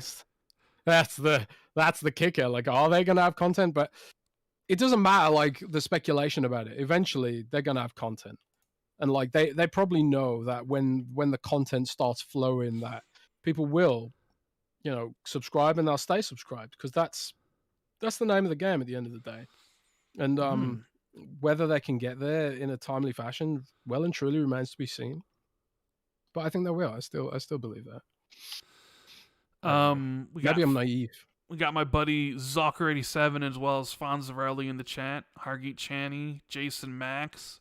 Shout out to all you guys out here. Oh, Paris is here, and he wants to play World of Warcraft with Jez. Oh, wow, Paris. Yeah, sure, man. That's what he says. I'm here to play World of Warcraft with Jez. So, yeah, World of Warcraft. You guys awesome. You should play Warcraft too, right? I'm not playing Warcraft. Well, if I'm not gonna. I would say if you can get Paris to play Warcraft, I'll play. But I ain't playing Warcraft. Sorry, not happening. Me, you and Paris. Stream it. That'd be great. That's not gonna happen. No. Achievement says RIP 2022. Yeah, baby says putting all their eggs in Bethesda is definitely a management issue. All these teams and none have games for this year outside of Bethesda? ? Chiro says, thanks for keeping me company while I sit in traffic. What should I play this holiday to take the place of Starfield? I don't know. Is there something to take the place of Starfield? Like, my most anticipated game for the rest of this year, hopefully it comes out, is God of War Ragnarok. I love 2018's God of War Ragnarok. Yes, I'm an Xbox fan, but I play everywhere, and I don't care. Like, God of War is freaking amazing, and I cannot wait for the sequel. But Starfield was, like, second. I'm a sucker for sci-fi, and I was really anticipating what Starfield had to offer. So, I don't know. Is there something that really can take the place of Starfield? I mean, I guess... Call of Duty. Yeah, no, they're not the same thing. I mean, maybe No Man's Sky, similar, but like, I don't know. I'm not a No Man's Sky person, but oh, you could play Elite Dangerous. Oh no, wait, you can't because it's been cancelled on Xbox. Oh yeah. RIP.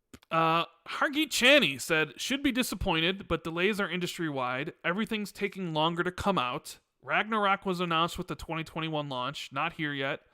Like Jez said, Xbox should manage expectations. That's true.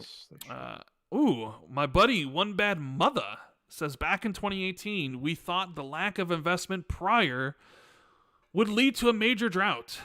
Most thought it would be 2021, was delayed to 2022. But then now you're saying it's delayed to 2023. I suppose. Achievement says Obsidian is trying to release a game every year, so is Grounded 1.0 this year or something else? Jez, what do you think about Grounded 1.0 release this year? I think as long as everything goes well, we'll probably see Pentiment this year. Pentiment, huh? You think Josh Sawyer's game is coming? Yeah, I think maybe. But like now with Starfield, it's almost like all the bets are off, They announced Starfield with a launch date and then cancel it. Like, does that mean some of the games that have leaked? I mean, Pentiment hasn't even been announced yet. We only know about it because some asshole leaked it. So that's the it's all well and good for me to say, yeah, it could come out this year. When it hasn't even been revealed as an entity that exists yet. But Pentiment is one of the games that I think we could see at E3. I think it's one of the games that could have a sort of closer launch date. But at the same time, we still don't know how much of a dent COVID's put in a lot of launch plans. I've heard, for example, Tatanka, the gameplay mode, the battle royale light, chaotic sort of Warzone kind of mode that's coming to Halo. We're supposed to have had that already. That was supposed to have launched months ago. Really? We've actually supposed to have had the first content update for it by now. So, and there's another game I know about that also should have launched by now. One of the code names also had a January launch window originally, and the first expansion was supposed to launch in June, and the game's still not even revealed yet. So, I think COVID's had a pretty significant impact on some of these plans and these platforms and the disruption. And I know people don't like hearing it, but I believe in my hearts of hearts, Rand, that is just the reality. The reality is sometimes not great. Sometimes reality hurts. But I think some of this stuff is literally, you can blame COVID. You can blame support studios becoming in high demand because they were set up for remote work where other studios weren't. You can blame the fact that dev tools for remote work didn't even exist prior to the pandemic. And you had Microsoft Azure and GameStack scrambling at the last minute to develop tools so developers could even build things. I remember nobody had even heard of Parsec before the pandemic. And now like everyone uses it and previews and stuff like that. It's everything's changed and people don't want to hear it. They don't want the excuses. COVID's over. People say COVID's over, but the COVID is over, but the effects of the pandemic are still with us. We've still got massive, crazy inflation. We've still got like China's back in lockdown. Supply chains are being hit. The stock market's screwed. Everything's going crazy. It's not over yet. People want to believe that it's over, but it isn't. It is not over yet. So that's just reality. It's not a shiny talking point. It's not a sexy article where I can dress it up with management problems at Microsoft, kill Halo Infinite. It's not sexy to write an article like, oh yeah, this was just because of COVID. It's not sexy. It's not a headline grabber, but that for me seems to be the reality until I hear differently. Oh well. Interesting. Well, yeah, people don't like that excuse, Jez. So, Yeah. Reprobate says, hearing my favorite podcast live makes my weekend. Thanks, fellas. God, the Blessed One says, quality is more important to me. I'm gonna buy and play Starfield regardless. I want a finished and polished game. The most upset people are the console war crowd who are ready for pony salt. Hargeet Channy says the game Rand didn't check guides for but really did, Global, and he dropped a code for Elden Ring in the chat. So oh wow, yeah, thank you, Hargeet. Damn, that's generous. Yeah, if you got that Elden Ring code, make sure you thank Hargeet for being an amazing member of the community. FaZe Dank Dodge says the Xbox show better be damn good. So we've talked a lot about essentially this delay, right? Oh, we still have more here. Gold Shield says slot open for the Battleship tomorrow, Rand. I'm actually doing Gaz's podcast tomorrow, so I'm not sure if I'll be available, unfortunately. Thanero says, did Phil say that the game industry hasn't experienced the effects of COVID yet, like a year ago? I believe he said something like that in an interview. Yes. Soma King says, when do you think the Puck will get released? Doubt they'll launch that until there's some big titles to market it with. Yeah, I'm kind of at the I was thinking, well, maybe it'd be a good idea to release the Puck alongside Starfield or close to it. But now that Starfield's not coming until next year, I really don't see a reason for the Puck to be released this holiday. So maybe next year sometime. the puck will be a soft launch. They're not going to launch the puck and then do a massive marketing push for it. And I'll tell you why. It's because it will blow the servers up. You know, if they push this stuff really hard, they'll blow the servers up. So they'll do what they've done with xCloud and just sort of ease it slowly. No real marketing. Rely on word of mouth. Launch it in beta. Call it a beta test. Blah blah blah blah blah. Until they can sort of gauge how actually popular some of this stuff will be, because we'll end up in a situation where there's queues. We saw queues last Christmas. There's still a chip shortage going on, and xCloud needs chips too. So, you know, I don't think they'll market it hard. I think they could just soft launch it at E3 and just be like, yeah, you know, just so the hardcore can get their hands on it. And then we'll see what happens. My buddy, the one and only Fonzarelli Gaming, he says in the super chat, drop Game Pass until Xbox gets those games dropped. I mean, if you're paying month to month, you don't like the way it's going, that's what I would do. I mean, I got 3 years banked, so I mean, I'm basically set. But yeah, I don't know if I'd be happy, you know, like with the stuff. But we need to talk about this year, Jez, 2022.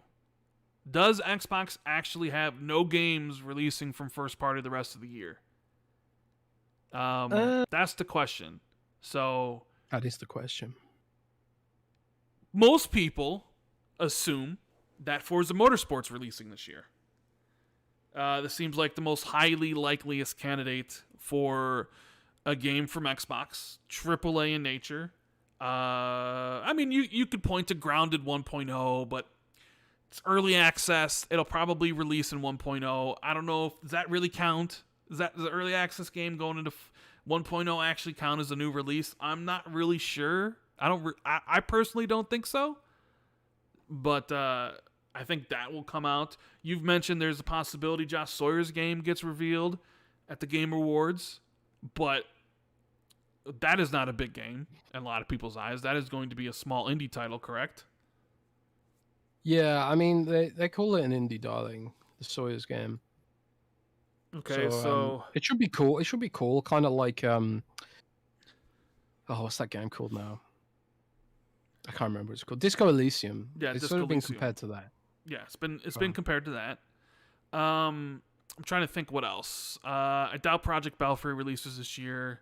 As Dusk Falls, which is a game that they revealed in 2020, kind of like a comic booky sort of single panel game, which is being debuted in June at the Tribeca Film Festival. Like, I think that's probably close to release. I mean, it's no Starfield, it's no Redfall, but that's a game.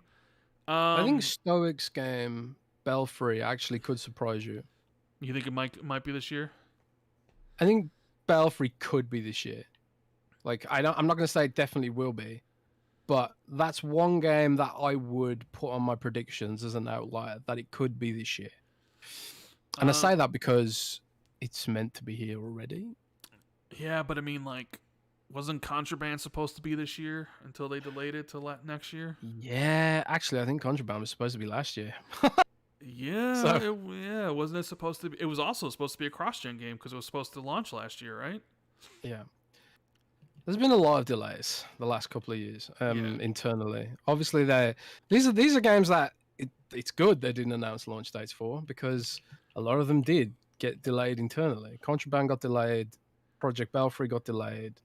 Avowed got delayed. Avowed got delayed internally because I think that was 2022 originally.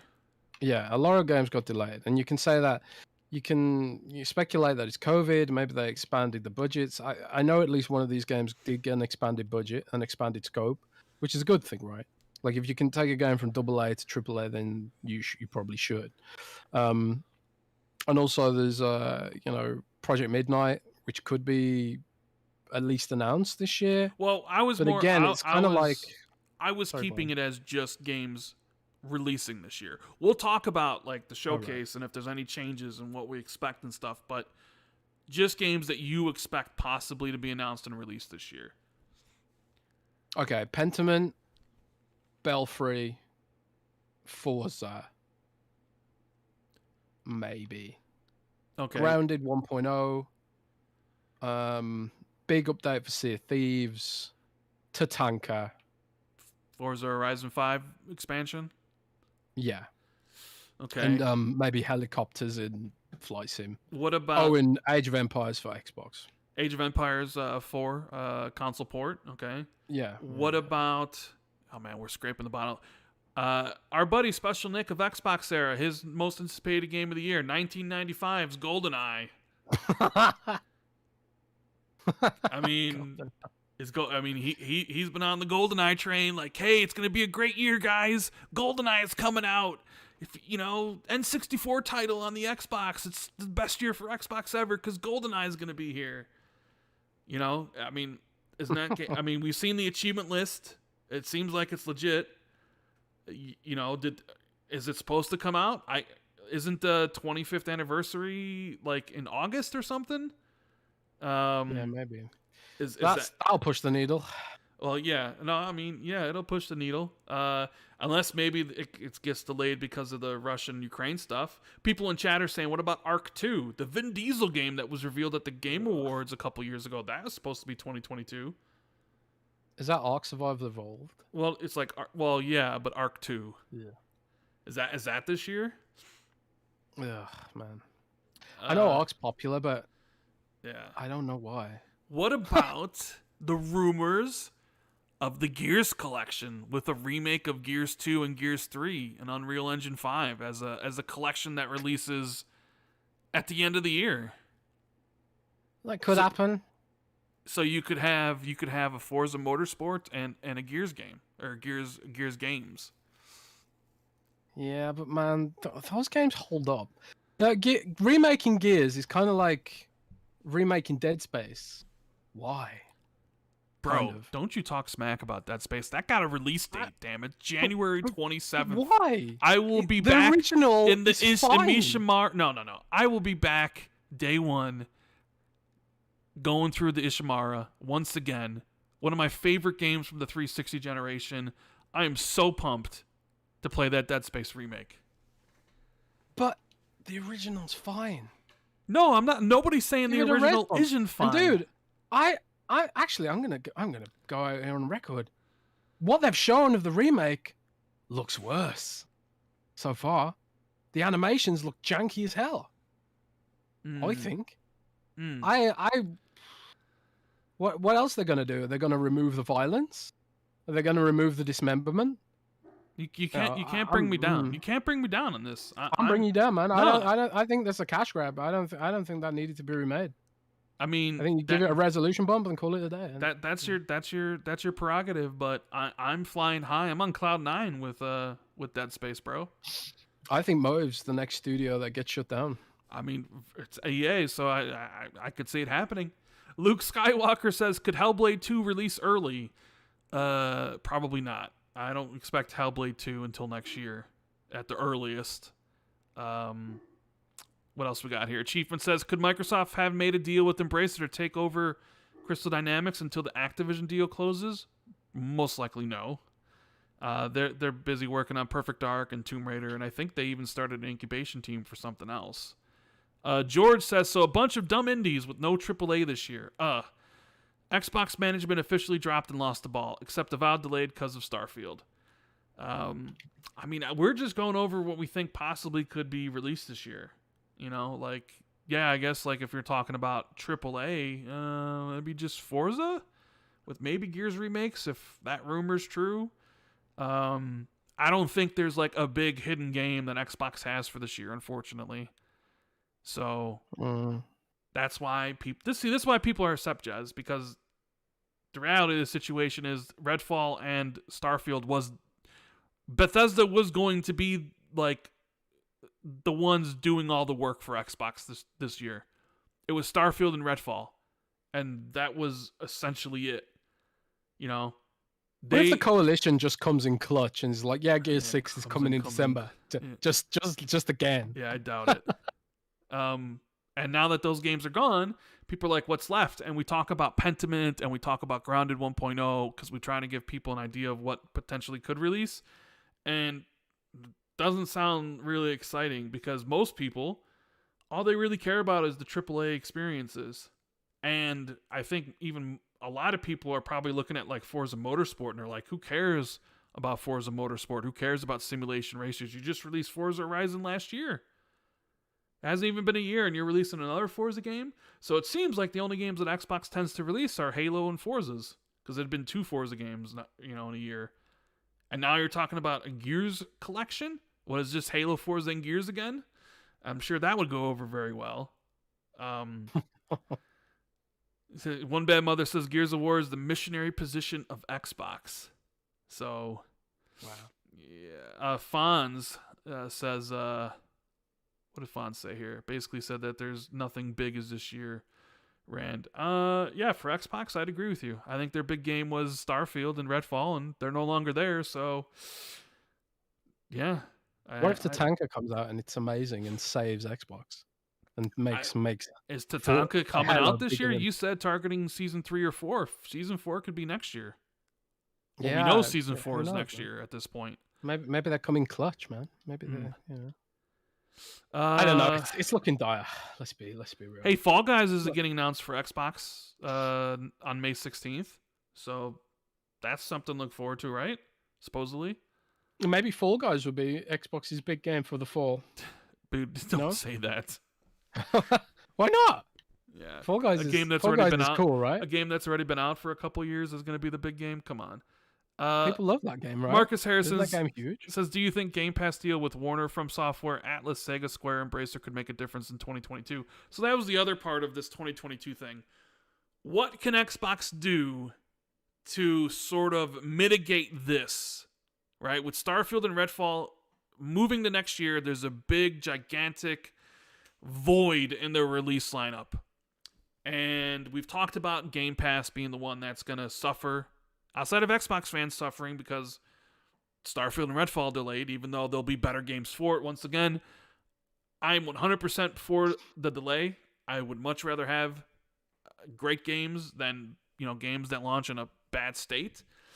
But you think about, okay, what is Xbox going to do now that, they don't have those games in Game Pass? I've seen the question brought up elsewhere.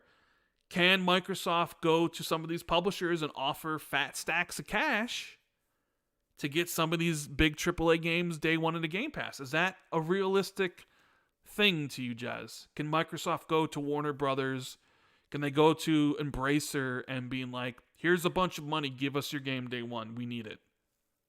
What game does Embracer have that you want? Saints Row. I'm not saying I want it. I'm just saying, what game does Embracer releasing? I'm saying Saints Row is one of those titles for August that is coming out. I mean, they're gonna have to, aren't they? I mean, what else have they got at this point? But maybe Microsoft's also like, sort of. See, it's always different with Microsoft because Microsoft isn't desperate for cash like Activision. When Activision when things are bad at Activision, they do desperate things. They release games half finished, or they release Call of Duty without a campaign. When they're like, oh yeah, this ain't finished, let's release it anyway, because they're desperate for cash, and that's how Activision operates as a publicly traded company. However, Microsoft's a little bit different. Microsoft's more like, meh, we can not worry so much about this. Let's just wait, and we can take the L this year, and we can come back strong next year when we've actually got tons of games to push and stuff. And there's still a chip shortage, which sort of gives them some room, because it's like, well, if our competitor can't meet demand right now, then it's not such a big deal in the sense that they're going to run away and take the whole market while we're down. So they got a bit of breathing space. I don't think they need to go crazy. I don't think they need to be like, oh no, the sky's falling, let's just throw, a couple of $100 million at some of these like publishers and stuff to shore up. But at the same time, they totally could do that because, like I say, they've got a lot of money. So, is there a chance that we could see, I don't know, some kind of Diablo partnership for Game Pass? Even if like there's no evidence to suggest that Diablo's coming out this year, but I think there's a possibility Diablo 4 could launch this year, maybe like December or something. Could they do a deal for Diablo? They've got the marketing for Diablo, I believe, and obviously they've got a partnership with Activision coming up. Maybe they start associating some of those franchises with, Xbox early and get the ball rolling there. Also, Call of Duty. I suppose the PlayStation still got the marketed deal for that in the Yeah, Modern Warfare. immediate Yeah, future. Modern Warfare 2 definitely is PlayStation co-marketing. Yeah. So does Hogwarts Legacy. Yeah. But maybe there's something like that can pile everything onto Diablo. If Diablo launches this year, and from what I've heard, it's shaping up pretty nicely at the moment. Maybe they just throw all their marketing bucks behind Diablo, because Diablo also has a pretty good xCloud angle as well, because it's a fixed camera perspective game, they just work really well on cloud. Diablo, if Microsoft's be like, yeah, you can get Diablo on Game Pass, and it's also going to be in cloud. I think that'd be a win. That'd be a win for the fall if they manage to do that. Diablo's an obvious game for Game Pass. It's Diablo 4 is going to be massive. I know it is. It's going to be a huge deal. You got Diablo Immortal coming as well, which everyone claims they hated, but I know that game's going to be massive too. Diablo Immortal is going to absolutely blow up. Free to play, PC, mobile. It plays really well, and it doesn't really have any time gating or pay to win stuff in it. So it's kind of like Path of Exile. It's going to be a huge, big deal. Diablo for casuals, and then you got Diablo 4 for hardcore Diablo fans. So I think they could lean into Diablo heavily, but we just don't bloody know anything what's coming out because nothing's got a launch day. Do you think it'd be wise of Xbox to head to Warner Brothers and give them a wad of cash to get Gotham Knights on Game Pass? Nah. I mean, because me and you both were of the opinion that game it looks bad. That game looks like it needs a delay. To be honest with you.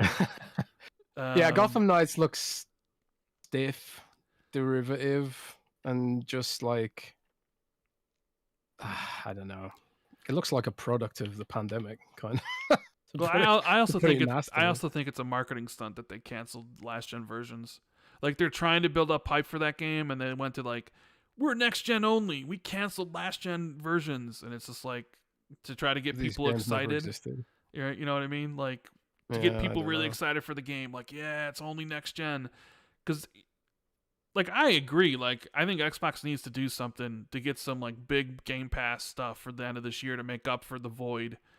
But like, it really doesn't seem like there's much, at least right now. I mean, maybe more games will get announced at Summer Games Fest and,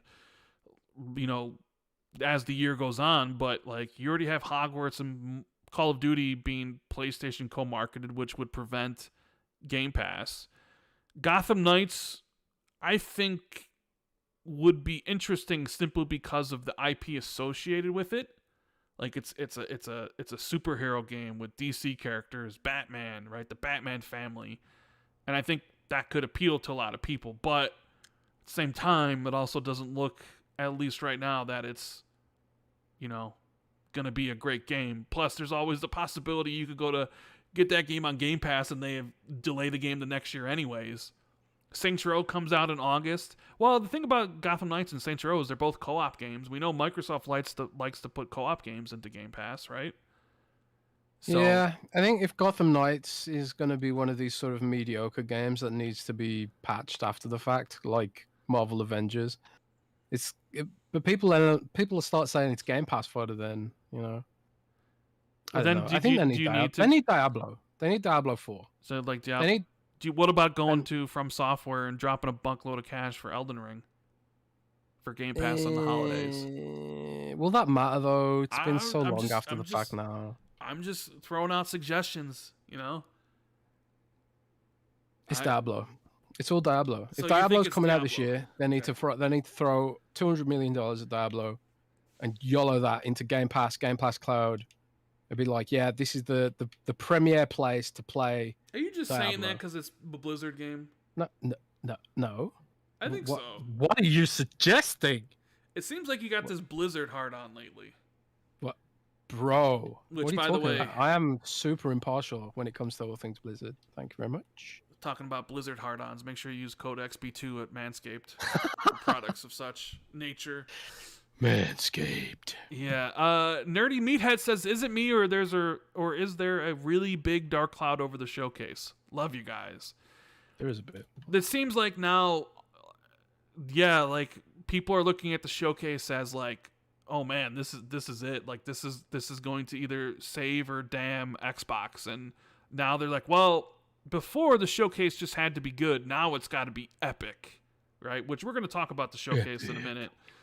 Paul says, isn't Plague Requiem supposed to come out this year? It is. I think it's supposed to come out in June, and it's Game Pass on day one. I cannot wait for that game, as the first game was amazing. So yes, that's coming soon.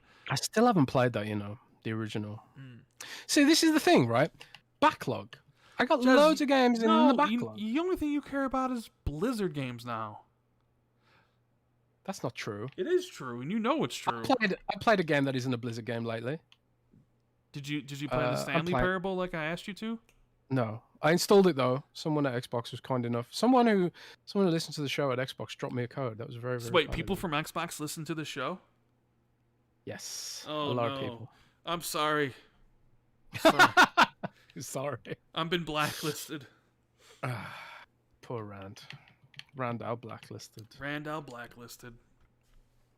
Goldshill says, didn't Greenberg mention something about surprise 2022 releases that they're going to showcase on June 12th?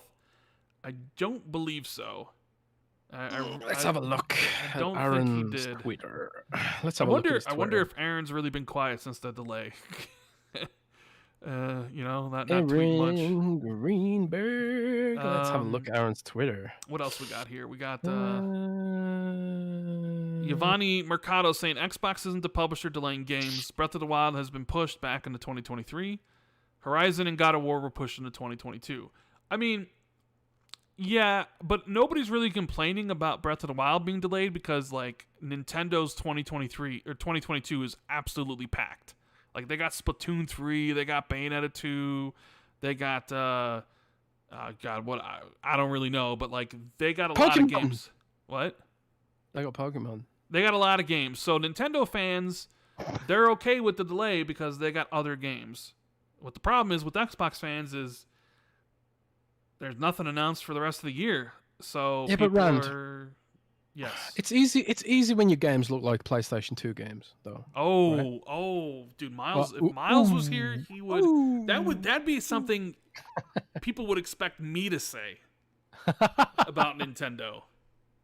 No, but it's true. If you're making a game that's 720p and runs at 25 frames per second on a good day, it's easy to make. Be careful. No? You're gonna have Nintendo fans come after you, man. There's some that listen to this podcast. You could get some interns to make Breath of the Wild. Interns? Oh, jeez. Well, we'll just say, well, the interns are better developers than Xbox developers. At least they get their games out. That's what they would say, Jez. It's easy when your game's got like 3 textures and 4 polygons, though. Wow. I never expected you to go in on Nintendo like this. Well, I'm kind of salty with Nintendo. Because I don't know why Monster Hunter Rise is still exclusive to Nintendo. I don't get it. Because they probably paid Capcom? Yeah, but screw that. I want it on Xbox. I know it's on PC, but yeah. But also, I'm just salty at Nintendo in general. I guess also if you want to feel better about Xbox's delays, pretty much almost all of Sony's lineup for 2022 are delayed games from last year. Like Horizon was originally 2021, so was Gran Turismo, so was God of War. So like for the most part, their whole lineup this year has been basically delayed games from last year. Oof. If you wanted to feel a little bit better about yourself, I suppose. Super Bato says this must be a preview of what PlayStation Plus is going to be. What else? Boba Fett Gaming says, when did Bethesda learn to polish games? Are they hiring community modders? Yeah.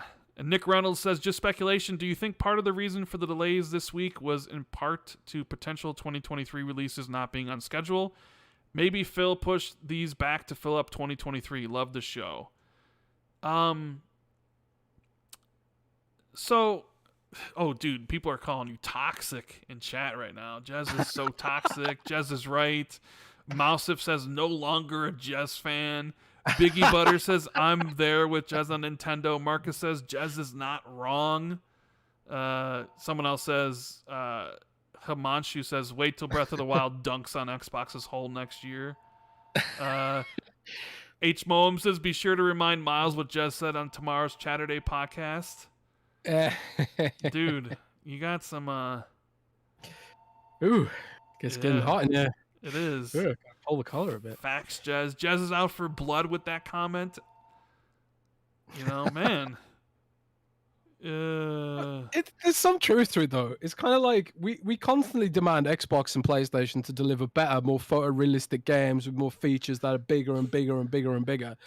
And then, like, you know, Pokemon Sword and Shield exists, and it gets like 98 on Metacritic or whatever, and ubiquitous praise, even though it looks like it could have launched on the PlayStation 1. Mm. You know, it's like... Say like, it. what the hell? Speak that with your chest out, Jez. Say it like you mean it. I am someone who's got 250 hours played in that game, so there's also something to be said for games that are fun, you know. And graphics aren't everything. I'm a World of Warcraft fan, for example. Let's be honest. You're used World to of bad Warcraft graphics, doesn't yes. have the best graphics, you know. But there is something to be said that it's probably easier to develop a game that has simplistic graphics than a game that's photorealistic, like your Hellblades or your Starfields and stuff like that. So I don't know. I mean, you made me play Pokemon Sword and Shield. Which one did I play? Sword, Shield? I forget. Now, in my time of going for Gamerscore and playing, and I had to play a whole bunch of crappy games. From your Hannah Montanas to your My Horse and Me 2s to your Barbie Puppy Adventures. I played a lot of bad games. But I will say, nothing compares to how awful that Pokemon game was. Like, I would rather play My Horse and Me 2 than ever have to play another Pokemon game ever. Like, that Pokemon Sword or Shield, whatever, that is one of legit one of the worst games I have ever played in my entire life. I am not joking around when I say that. I wanted to kill myself when I was playing through that game. Completely awful from top to bottom. Well, I will admit, there's an element of nostalgia to Pokemon's popularity. It's not all about the game's quality, I think.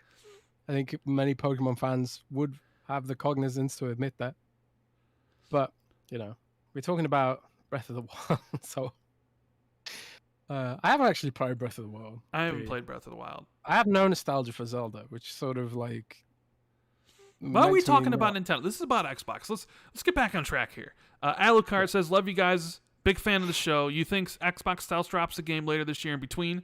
I know Forza 8 is rumored, but Josh Sawyer's game. Yeah, we talked about that. We think Forza Motorsport is a likely candidate, but I mean, who knows? You know, with all the stuff, like, who knows? Like, I wouldn't take anything as 100% anymore. Josh Sawyer's game is a possibility. The games that they could drop are smaller titles. I don't think they have a big AAA in their pocket. So, yeah, that's kind of what it is. Let's talk about... Forte says, this is a bad take, Rand. Pushing Polygon says, define awful. Like, I just... The Pokemon game was seriously, like, one of the most boring, awful experience I've ever had playing video games. Period. End of story. And I've played stuff like Barbie Puppy. I'd rather play Barbie Puppy Rescue than play Pokemon, because that's how bad Pokemon was. You know, it's just awful. About Pokemon, like I play Pokemon purely for the PvP. The PvP is cool and fun and has some depth. But the single player campaign is just trash. The Pokemon single player it's just terrible. It has horrible writing, boring characters, easy as hell gameplay. Like, it's brain dead. You know, you can complete the whole game using one Pokemon. It's the Pokemon campaigns are terrible. They really are bad. You know, I think anyone with a shred of honesty should admit that. They're just bad. The only redeeming quality Pokemon has is PvP. J-Boy says, watch your mouth, Rand. Anyways, let's talk about... I challenge anyone in chat to Pokemon PvP. Standard rules, 6v6. Let's talk about the showcase. Do you think because of this delays, do you think the showcase changes?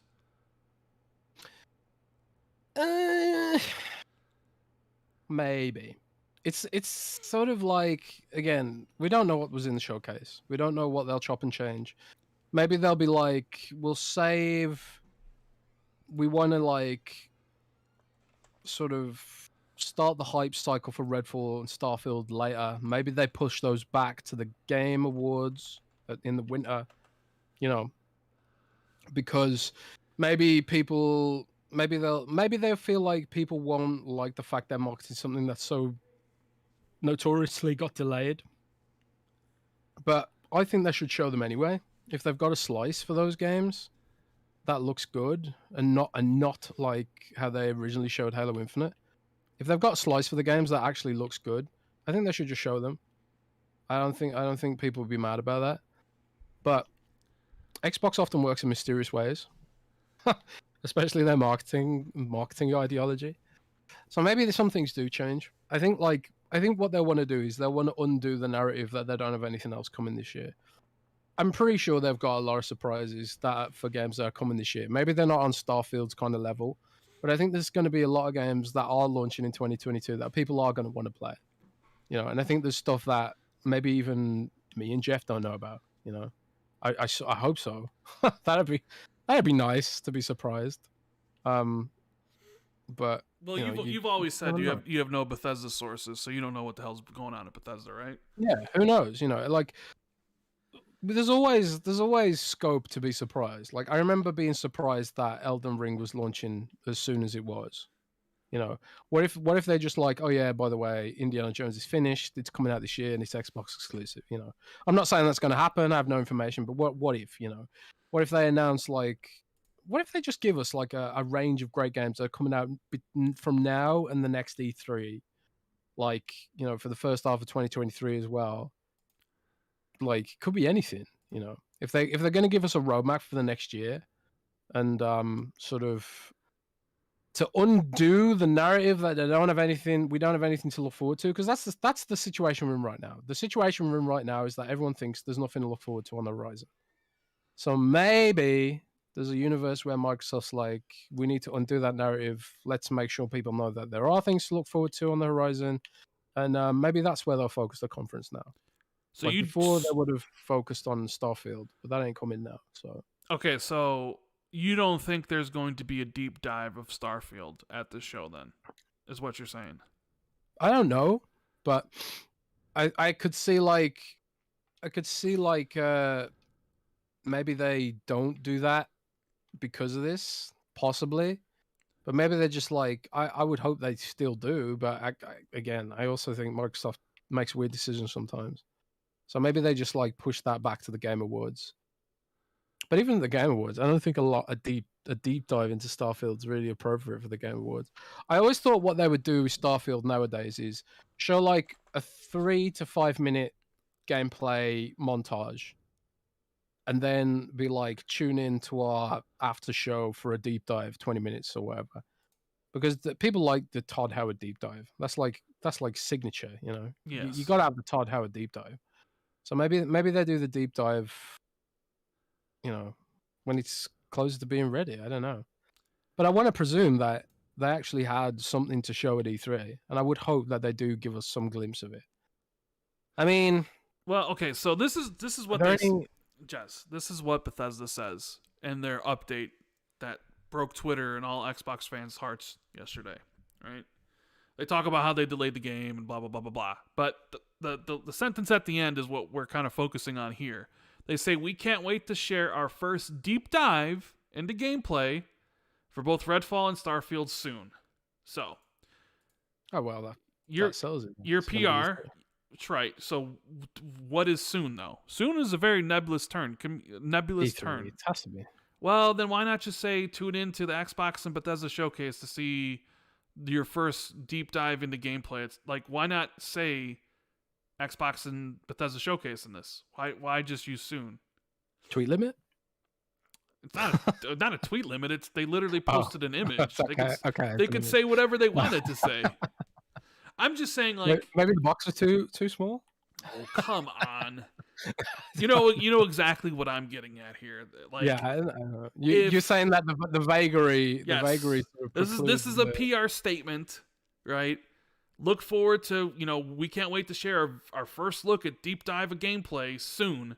Now, like, everybody See, immediately... this is Randall reading between the lines. I'm trying to get a sense of what the PR means here. Like, to me, if you were planning on showing a deep dive of gameplay of Redfall and Starfield, and you were 100% going to show it at the showcase, it would be in that PR piece, 100%.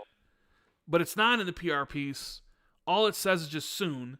Soon's a nebulous term that could literally mean... I remember when Phil Spencer announced that they acquired Playground, and he was like, and they're working on an open world game, and we can't wait to tell you more about it soon. And in that case, soon was 2 years later. Well, hang on. Open world game could have meant Forza the racing game. No? Yeah, well, no. I mean, we knew they were working on Fable, but Phil clearly meant Forza. My point is, do you show a deep dive of gameplay, like literally, like at the show when you've literally just delayed the game? You think it'd be triggering for people? Well, I mean, I'm thinking of, like, you still got QuakeCon, which I believe is in August, right? That's the Bethesda's own show. They never announce anything at that. I know they never do, but I'm just saying, like, you also have a potential XO 2022 that maybe you could do something there. You have, your own special events you could do next year before the release of these games. I'm just saying, like, I read that, and my immediate thought, like, I immediately think, well, this doesn't 100% mean the showcase. I'm not saying that Starfield and Redfall won't be there. I'm thinking, before I was thinking, okay, we're going to get a 10-minute demo of Starfield, right? Now I'm thinking, like, oh, man, we're going to get a 2-minute trailer of Starfield. That's what I'm thinking. And or soon could be something like an Xbox extended showcase where they would show a demo. And the reason they don't mention it is because it has not announced yet. But that makes sense. I don't know. That soon is kind of just... who knows what it means, realistically. So... it's certainly up for interpretation. Yeah, it definitely is.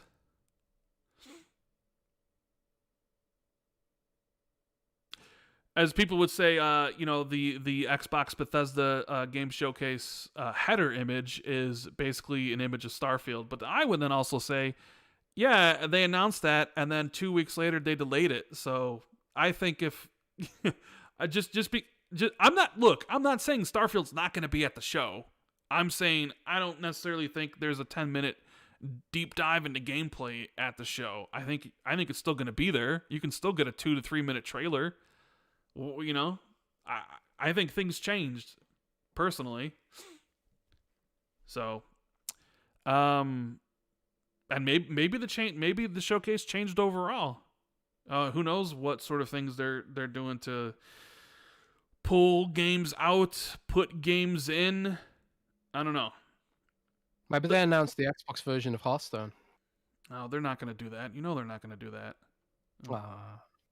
Oh, man. Let's see. We got a super chat here from Mr. 2 Opinionated that says, I was in a Twitter space earlier and Paris doesn't have high hopes that Xbox will release a game a quarter in 2023. Do you guys agree with that? I would find that incredibly and immensely disappointing if that was the case. Because you're already just delayed Redfall and Starfield into early 2023. If you can't situate both those games into one quarter and one the other quarter, and then not have anything for the end of 2023, I would find that as like, what is going on if that's the case? Something's gone wrong somewhere down the line, if that's true. I think it's highly likely now they have delayed those two games. Maybe you get Redfall in the spring, Starfield by the summer, and then what do you have for the rest of the year? Avowed and I don't know, something else. I don't know. Well, does Avowed even come out next year? I don't know. Because Maybe Belfry launches in January, and then Starfield launches in the spring. Redfall for the summer. But I don't know. Maybe you want Redfall earlier than that. They said the first half of 2023 for both of these games, right? So it's like a year delay. Well, at least. I mean, more like 6 months ish. I mean, like Starfield was 11/11/22. First half of the year is June, so that's like 6 months. So 6 months at the most, 7 months. All right. No, I'm just well, because you think about Avowed, it's an RPG.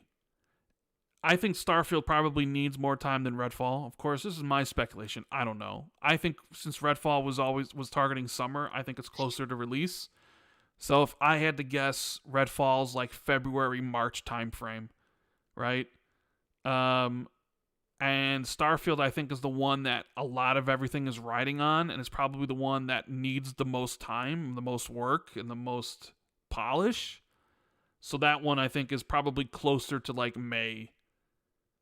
And if that's the case, I don't really see why you would want to release Avowed anywhere close to Starfield. Similar games. No, you wouldn't. So, like, at that point, do you just have Obsidian finish the game and then hold on to it? And just, okay, we need something for Q1 next year, right? So it's like you just release Avowed at the beginning of next year and hope that, Hellblade 2 and Contraband and Compulsion's game and all the other ones that we've talked about can actually hit sometime towards the back half or middle of 2023. We absolutely do not want Avowed and Starfield launching near each other. That'd just probably bury Avowed to, which would suck because I think Avowed needs to sort of have breathing space, maybe. Sebastian says Oblivion released March 20th of 2006. So could Starfield launch March of 2023? I mean, if you look at like, if you want to go to the theme of 11/11/22, if you look at like next year, right? You got what would be some good release dates? You got you could release 2/22, that's a Thursday. You could release Starfield on February 23rd, right? You got 2/23/23. You got what else here? Maybe does March have a date that would go along with that? I don't think so. I guess you could go for the Oblivion like release date of March 20th, 2023. I personally I think Starfield will launch when it's ready. I think now that the game's delayed, I think they'll release it when it's ready. They probably do want it to come out in that fiscal year, though, because that's right at the end of the fiscal year, June. But I said the same thing about Halo Infinite. It's like, well, if you're going to delay Halo Infinite, delay it till it's ready. They delayed it a year. We assumed it would be ready after a year. And, it seemed like it was. At least what they launched with, so I say now that the game's been delayed, you just delay it until it's ready to go, and who knows when that time frame's going to be.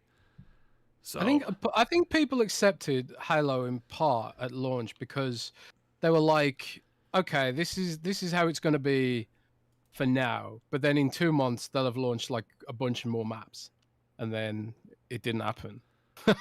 And then 6 months passed and we got like 2 maps, I think. So I think people accepted it because it was like, yeah, it's a free-to-play game, and it hinges on how steady the cadence of content updates is. And as we know now, that the cadence is not the best. So I don't know. There's still a big question mark hanging over Xbox Game Studios, and that has been for ages. It's not like it's ever gone away. And I think even though they won Publisher of the Year last year, a lot of that hinged on niche kind of games that are mechanically and maybe developmentally easier to pull off. I think with like Flight Simulator doesn't need a narrative structure, for example. You don't have to line up a narrative. You don't have to do world building. To some degree, you don't even have to do world building because they laser scanned and use satellite data and extrapolated from that.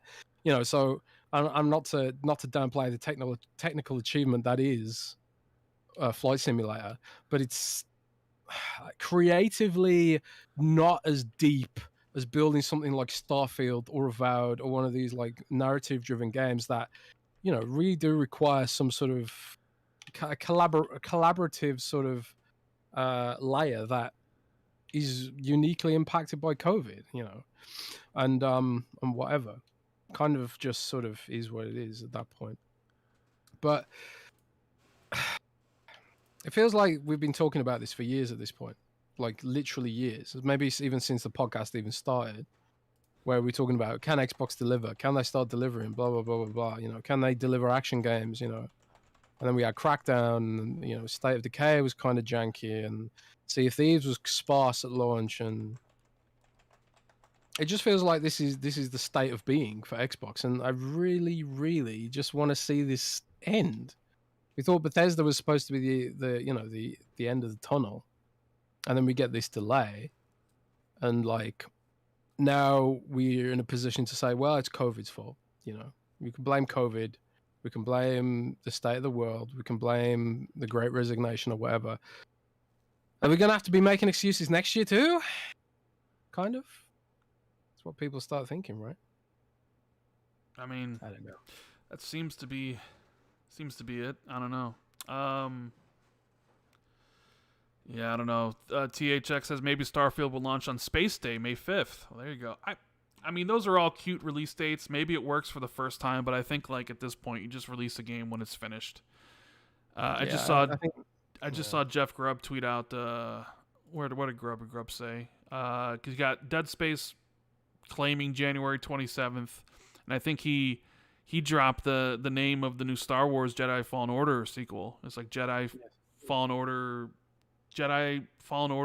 Survivor or something, which I think he said is coming early next year. So he tweeted out, Star Wars Jedi Survivor and Dead Space in early 2023 are already filling out next year's schedule. Expect Redfall and Starfield to do the same. And then you add Breath of the Wild on top of that because that's supposed to be early next year as well. And early next year looks kind of packed already. So, yeah,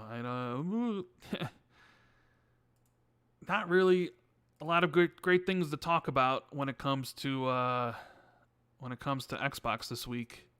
Yeah. I mean, it just kind of is what it is. Well, the other Xbox thing, fans are long suffering, and we'll power through. I guess the other thing to talk about is because you talked to Xbox about this, the DRM problems they had over the weekend with people being locked out of their games. What were you able to get from Microsoft out of that? Yeah, so this was a whole thing. Like, I woke up to a bunch of DMs about like can't access my games offline, blah blah blah blah blah, and this kind of stuff. And then there was a bunch of like outrage tweets about it, like how can Microsoft build a system where I can't even play games offline under any circumstances, and all this kind of stuff. And I don't know. It sort of built into this whole thing but there was also like these inconsistent reports where some people were like, yeah, working for me, it's not working for me. I really wanted to get down to the bottom of it and what specifically was going on, because I had an issue with I couldn't play any games. I was trying to play Overwatch and it wouldn't work. But I expect that because I play games. I have I console share with a family member. So that's the expectation. When Xbox Live goes down, I can't authenticate, and it's fair enough. And that is the downside of console sharing, and that's just the reality of it. If they can't authenticate your games because everything's down, then you can only play your offline games. But then some people were saying like even their offline games wasn't working. And that's when it becomes a real issue, because it's like, well, if can't even play offline games, what happens when, this happens again? Because Xbox Live is going to be down again at some point. It's not like it's going to have 100% uptime. Or like, what if I've got What if I've got an internet outage? You know, what if there's an issue with my internet, or what if this is happening, or what if that's happening, or something? You want to be able to rely on the fact that you can at least get some usage out of your Xbox when it's all offline. But you know, and also mention in the chat, and I'll also put this on Spotify as well. Did you have issues over the last weekend when Xbox Live was having problems? Could you play offline games? Did you try turning the console, disconnecting the console from the internet? Did you try, you know, was it set to your home console? And therein lies a lot of the confusion, Rand. Mm-hmm. Some people didn't realize that if you're console sharing, then you can't authenticate if Xbox Live is down, and therefore you lose access to your games. I think a lot of people didn't realize that, which is where some of the reports came from. And then some people didn't realize that, you know, sometimes, like, even if you are set to your home console, you have to manually disconnect your Xbox from the internet in some situations so that it falls back on the offline license. You know, and some people didn't realize that either. Even I didn't realize that, because I've been console sharing for so long. I've never been in a situation where I needed to explore this stuff. So, like, I had a bunch of people saying, like, oh, all you need to do is disconnect your Xbox. But then I even got some messages where people were like, I followed all the steps. I disconnected my Xbox from the Wi-Fi. I've got it set to my home console, and it's always been set to my home console, and I still can't access the games. And that's why I really wanted to get down to the bottom of it, because then there was YouTube channels and prominent Twitter accounts sort of spinning this whole DRM thing out of control, and I wanted to find out what was actually going on. So spoke to Microsoft. They're very gracious to, you know, be transparent with me about some of the things that were going on. And basically, from what I understand is, there's like a whole bunch of scenarios, both on a developer side and also an Xbox side, where a game might not have acquired the offline license properly. Some games, but not all, pull the offline license when you download them. Other games, but not all, need to be launched at least once to fully populate and activate the offline license. Why that is, I have no idea. But that seems to be the reality, that some games are just sort of developed differently, and for whatever reason, they need to be launched before the online entitlement will activate. Now, there was other sort of fake news going around. I saw some people saying, like, DRM expires after a few weeks, so if you hadn't launched the game, then even if you were offline and even if you had your console set as home, then you wouldn't be able to play either.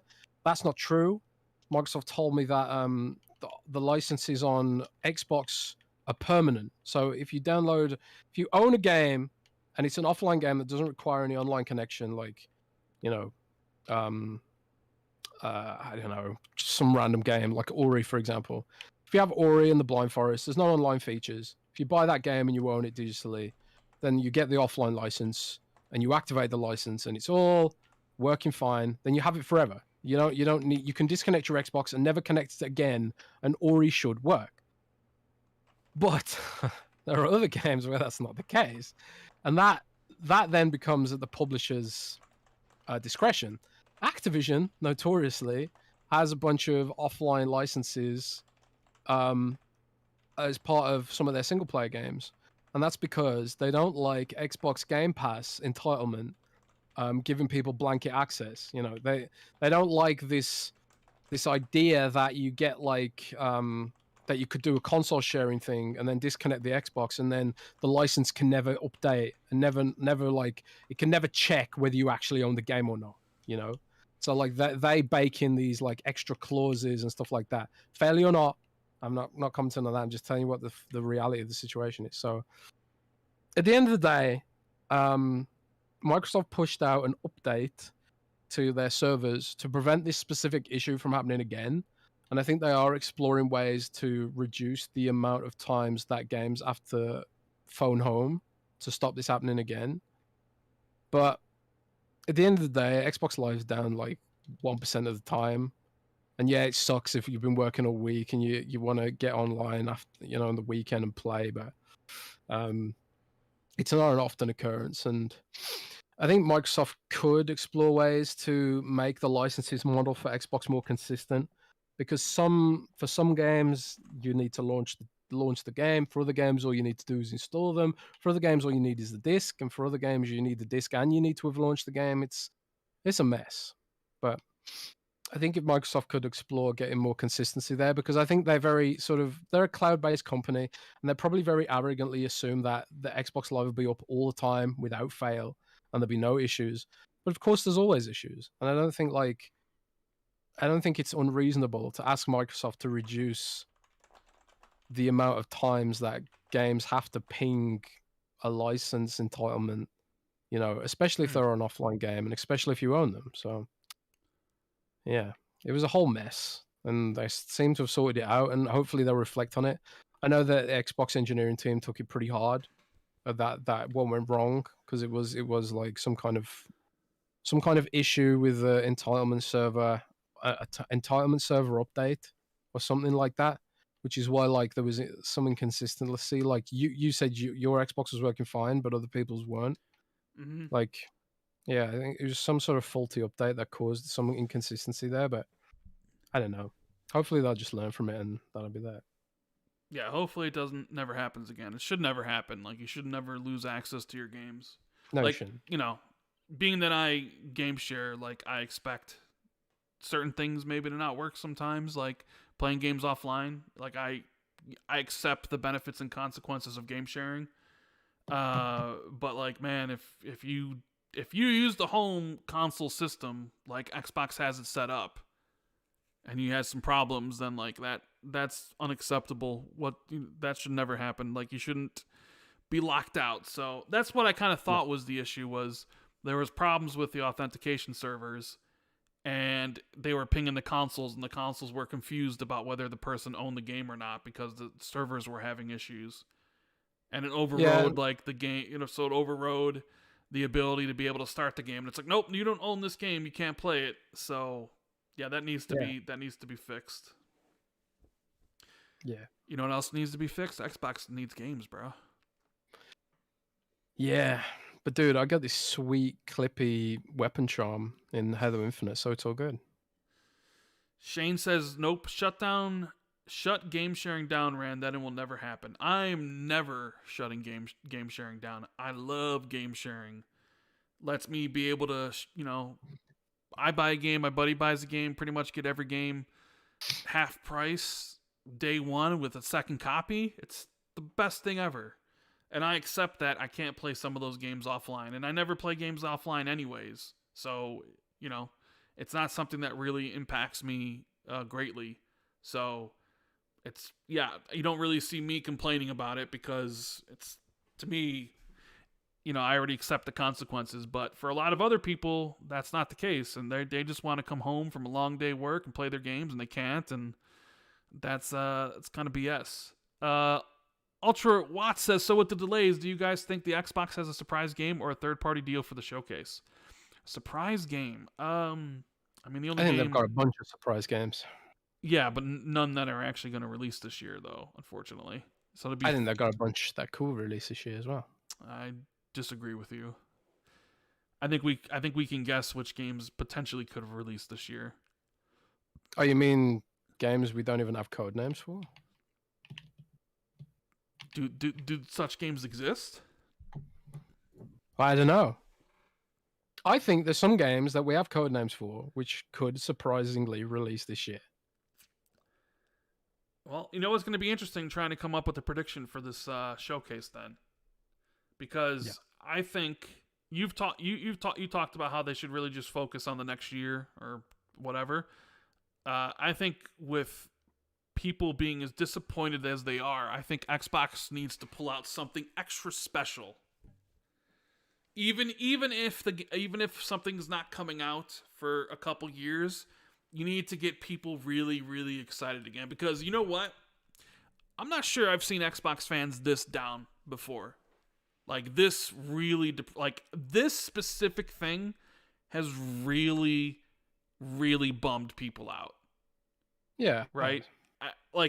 Craig bummed people out, but like, it was like, whatever. Trying to think, like, Scalebound getting canceled. Yeah, the people were disappointed with that.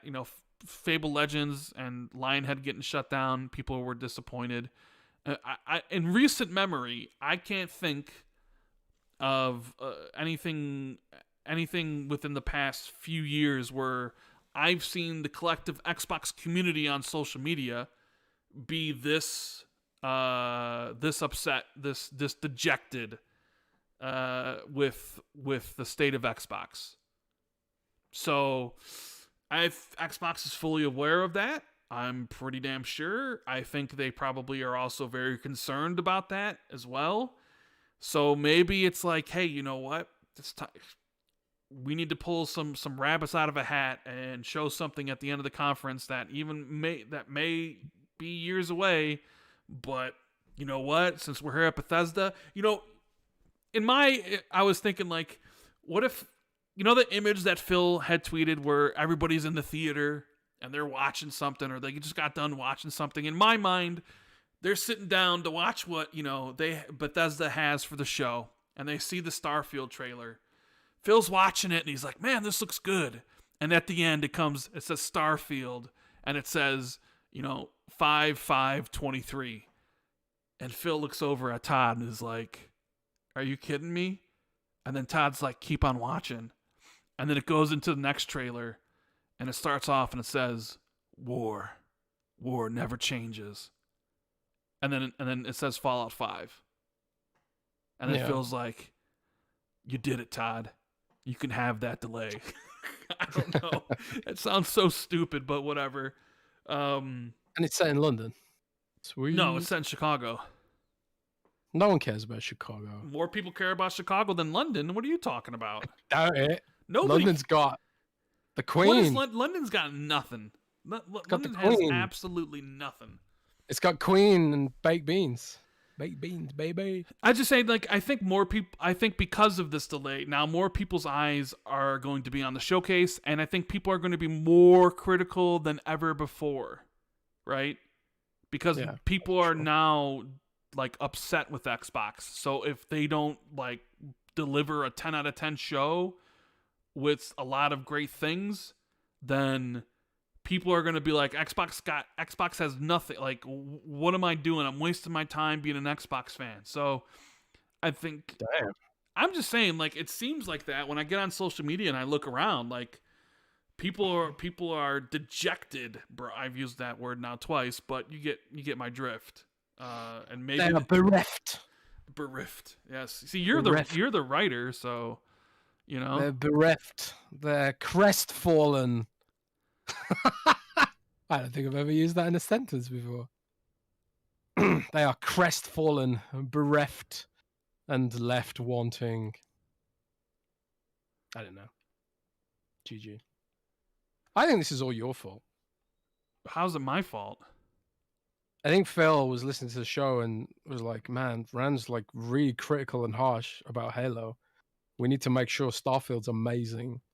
Well, they need to make I don't think I was super critical and harsh of Halo. I mean, like, you said you hated Halo. No, I didn't. You said you hated Halo. Last week you were like, man, Halo sucks. I did not. I don't think we talked about Halo last week. So you were like, man, there's not enough Master Cheeks in Halo. That's what you were like. Master Cheeks. Whittier in the Super Chat says it's a bad week for gaming. Sony not being able to get PS5s out. Nintendo not hitting their Switch targets. And the chip shortage goes on to 2024. Well, Sony projects it gets better because they're expecting to sell 18 million consoles the next fiscal year. They sold how 11. Many of those are the PS Vita too? The what? The what about the PS Vita? How many of those consoles are the PS Vita too, man? Wait, what? I don't know. How many? All of them. All of them. Nah, Georgie says Fable or Perfect Dark gameplay can do it. I don't think either of those are going to be there, personally. No, I don't think Perfect Dark will be there. Definitely not. I mean, I guess it could be worse. We could be a Sony employee reading about Jim Ryan's love of his cats and his dog, or why he wants to get a dog, though. That was strange. Very, very strange. Do you... Actually, I want to hear from chat. If chat, and I'll put this on Spotify as well, what announcement unlikely as it may be, what announcement at E3 could make up for the delay of Starfield? Because I think that's touching on what you said. A lot of people are going to be looking for that sort of element of what have you done for me lately, you know? Yes. Oh, did Jez drop out? Where'd Jez go? No, I'm still here. Oh, okay. You're still here? Okay, good. Sorry. Nick says Prey 2 to end the show. I mean, that would be amazing. That would be cool. Prey is currently free on the Epic Game Store, the original. If you're on PC and you want to grab it for free, it's right there.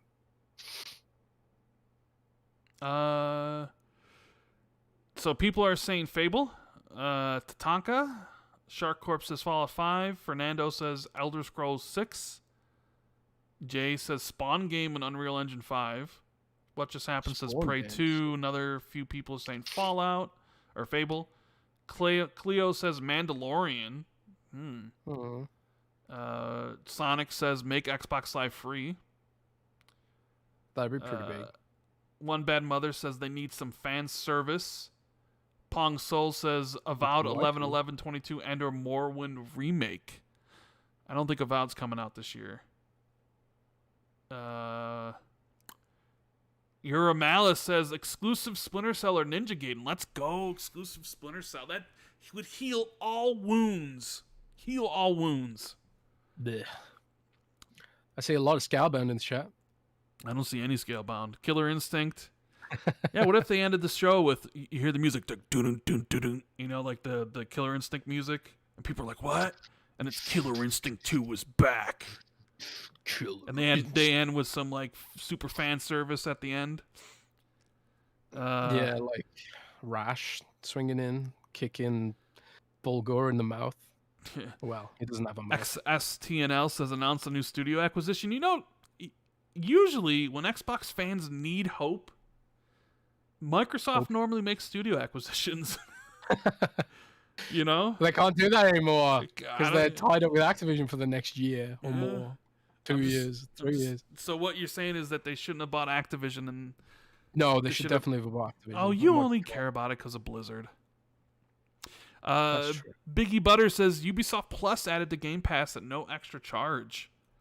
Blue Arrow says Marvel exclusive game for Xbox, maybe Punisher or Daredevil. Oh yeah, we do have someone here. Middle Lemon says Scalebound. Phantom Dust. Recourse sequel Phantom from Dust Santa was Rose? another game. Phantom Dust was another game they announced with a badass CGI trailer that was like, oh wow, that looks really interesting. And then they cancelled it.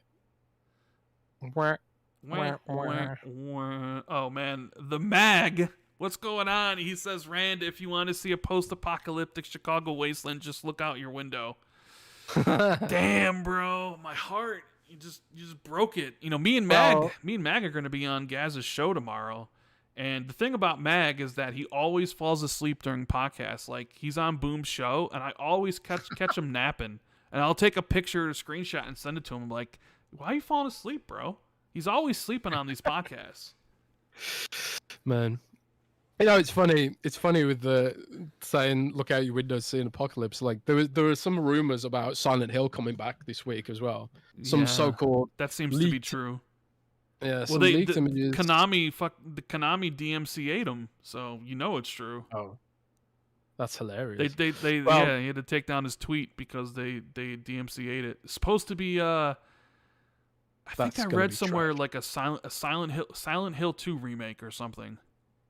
Well, isn't it set in Britain?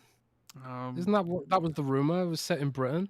Like that was the whole meme. Is that in British Twitter was like, oh yeah, of course it'd be set in Britain because they wouldn't have to change anything. You just look out the window. But yeah, I don't know. Dude, I think Konami is Soul. the last company I'd have faith in. Pong Soul wants the entire Atlas catalog. Oh wow, it's a lot of games. I mean, I guess there's a possibility Persona 4 could be announced for Xbox at this showcase. That'd be something. Persona 4 and Persona 5 Royale direct into Game Pass. Mike says the most ejecting thing about the delay is it really shows the lack of commitment Microsoft has to its player base. Sony does whatever it takes to ensure PlayStation has games and things to be excited for. Still waiting for Microsoft to do the same. Well, I don't know. I don't know if I agree about commitment when they dropped $72 billion on Activision Blizzard. And a lot of the games Activision Blizzard will make will probably end up exclusive. So to me, that sounds like a lot of commitment. I think just what the issue is they've got right now is because I think one of the problems Microsoft has is that it's Microsoft. This big corporate beast that's really slow and clunky when it comes to doing anything, requires any fluidity and speed. And we saw this all through. We see it in Windows, we see it in Surface, we saw it to hell in Windows Phone. And I feel like we see it in Xbox as well. Like we don't get the flexibility that we need. I don't get the flexibility that Sony has, because Sony's like, their whole company's just like, yeah, we're all focused entirely on gaming. Whereas Microsoft has to sort of, deal with this sort of corporate middle management layer, which sort of oversees all the other divisions, because all the different managers are like, oh no, that's my responsibility, So, and I see it in my own company, in future. I've said like, in Windows Central, if I want to invoice a pencil, I've got to fill in a load of forms, and then it's someone's job to deal with that requisition order for a pencil.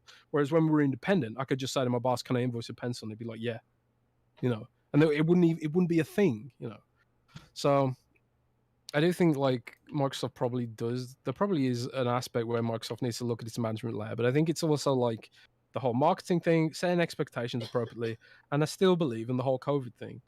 But like in the next couple of years, like that's just not going to fly anymore, and it doesn't even fly for a lot of people now. But yeah, it's not flying for people right now.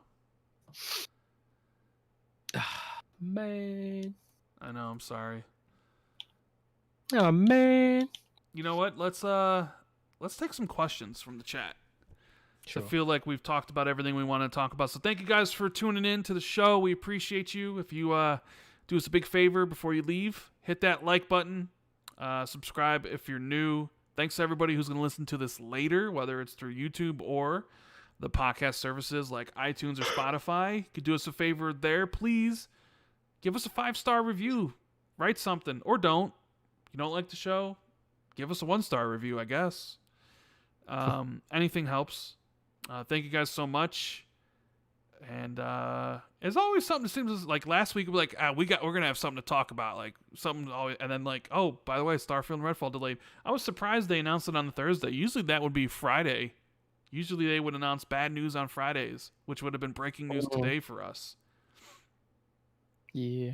But we're just a little the day after. So yeah, let's see if we got any questions. Zerg says, when will we stop seeing Xbox One games on Game Pass?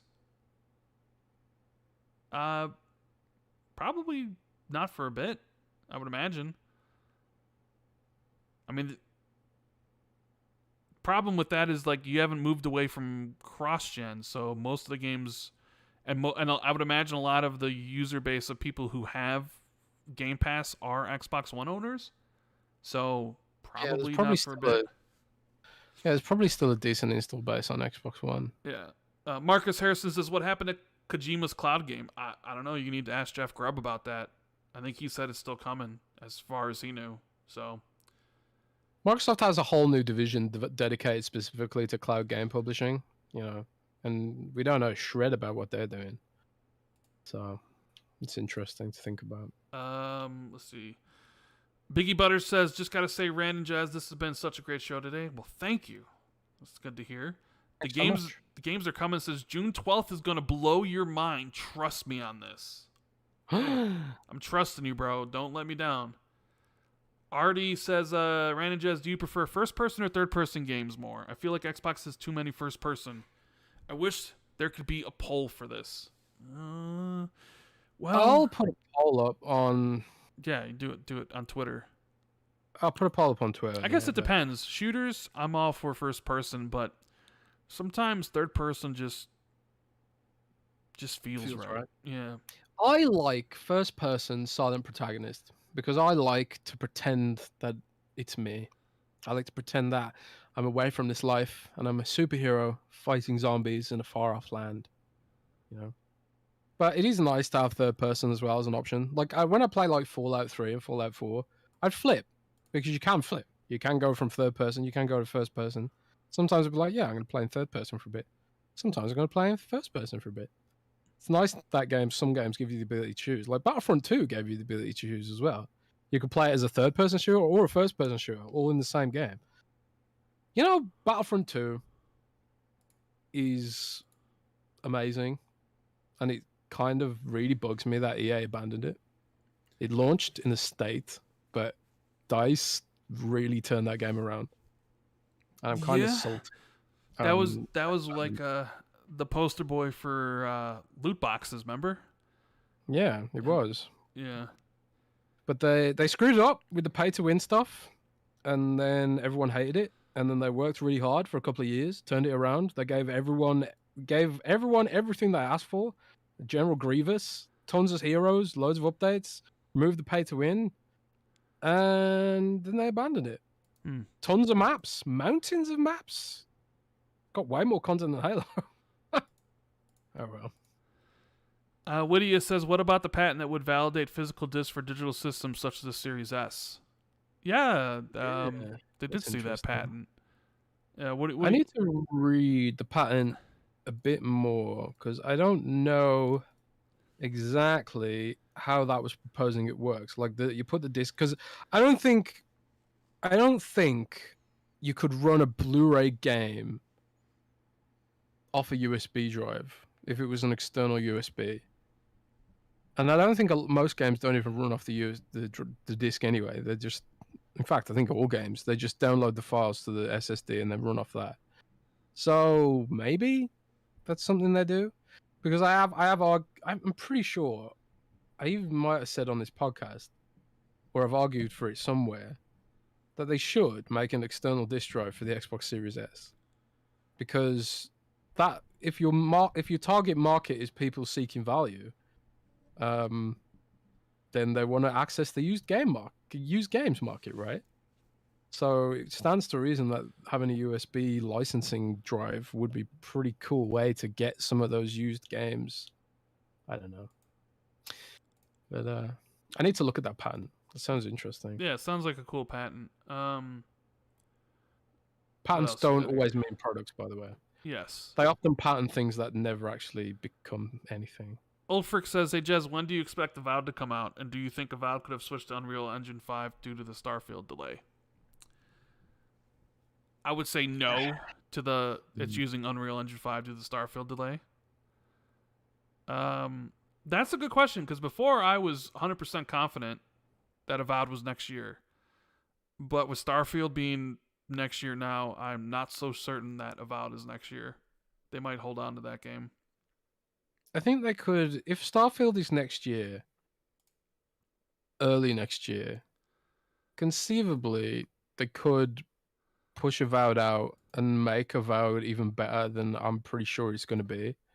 I'm pretty sure Avowed is going to be to like sort of kind of what Mass Effect is, but medieval. Because I kind of felt like the Outer Worlds was very Mass Effect-y. You had your companions, your companion quests, and your relationships and your conversations with them on the ship. I kind of feel like Avowed is going to be like that too. It's that sort of BioWare DNA that Obsidian shares with BioWare, because they have a common ancestry as studios, going all the way to like Black Isle back in the day and Blizzard even. And there's a lot of similar DNA between the classic BioWare and what Obsidian is nowadays. So I think Avowed could be really damn good. I still haven't finished Pillars of Eternity because it's so damn buggy. I keep running into like game breaking quest issues where I'm playing, I'm enjoying it, and I get to a point in the quest where it becomes uncompletable, and I keep coming across this too. It's really annoying. Nistra says, what's more likely for Tatanka in your opinion? Could it release this year or next? Seems like this year would be the time to do it before Warzone 2 and Modern Warfare 2. Thoughts? Well, you're the man with all the info on Tatanka, Jez. So what does your gut tell you? I honestly don't know with Tatanka. I mean, everything relating to Halo and 343, and I know it's not 343 making it, it's Certain Affinity. I want to believe that it could come this year. Like maybe that's the big sort of update for the fall season of Halo. But it could slip. I feel like everything's could slip at this point. I want to believe it's this year though, and I want to believe that it'll be revealed at E3. Not E3, whatever we call it. The showcase where they show off the thing and says coming season 3, which would be the 1-year launch of the game, is like a soft reboot. Now that all the search traffic falls on E3. So if you make a video, you have to put E3 in the title somewhere. You know what? I saw an article today about how like YouTubers are jumping on the Amber Heard Johnny Depp trial because that's what people want, and it's getting millions of views. Yeah. As in Hogue Law streaming. Yeah. Streaming that stuff to like 4,000 people. Maybe we should do. Maybe we should do a stream tomorrow about Amber Heard and Johnny Depp. You want to do an Xbox 2 stream about that? We could probably talk for 20 minutes about it. Oh my god! I mean, what? Just the harvest algorithm clicks? I don't know a damn thing about that. Neither do I. I have no idea about any of that stuff. No. All I know is that she pooped on a bed. Yeah, I heard she pooped on his bed. Thanero says, what are the chances of the game showcase announces Windows Phone 11 drops this year? Well, that would be the greatest showcase of all for Jez if that's the case. The only thing, actually, man, do I really want that? You don't want a Windows Phone? I was going to say the only thing I'd want more than Activision Blizzard under Xbox is Windows Phone 11, but that's tough. I think I want Blizzard under Xbox even more than I want Windows Phone 11. Oh my god, that's serious, isn't it? It is. It was close though. Libra wants to know if you've heard anything about Hellblade 2 releasing this year. I doubt it, but I haven't heard anything. Have you heard anything? No, I mean I've always thought Hellblade was next year, just like Avowed. Yeah. Maybe next year, Starfield, Redfall, Hellblade, Contraband, Compulsion's and then Avowed and Compulsion's game, and then maybe Project this year we get. Maybe I think this year we could get Belfry. This year we could get Belfry and Pentiment, maybe, and then possibly Avowed gets expanded scope and launches the year after. Maybe. Wachaka says, when do you think Grounded will hit version 1? I think we'll get that this year as well. Did you see they added gun turrets? I did, yeah. That's just crazy. I like that. I like that they're just like YOLOing it now and just like, yeah, you can make guns out of grass now. And that's the kind of what the game needs to go further into that sort of just stop trying to make it make sense. Just give us guns now. I want to shoot. I don't want to use a little bow with little thorns. Give me a shotgun made out of bits of grass and that shoots like gravel. I want to make a shotgun in Grounded. And I want to fight a spider with a shotgun because I'm too scared to fight them with a sword anymore. They're scary in that game. They're creepy.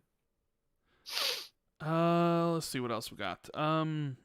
Acid Flare says, is there anything you got looking forward to coming this year, either announced or not? I actually kind of looking forward to Saints Row. I'm a big fan of the franchise. Gotham Knights, even though it looks bad, I'll be playing day one. I'm a big Batman fan. Modern Warfare 2, like, I really liked Modern Warfare 2019. Like, that campaign was fantastic, so, like, I will be there day one for Modern Warfare 2. God of War Ragnarok's my number one most anticipated.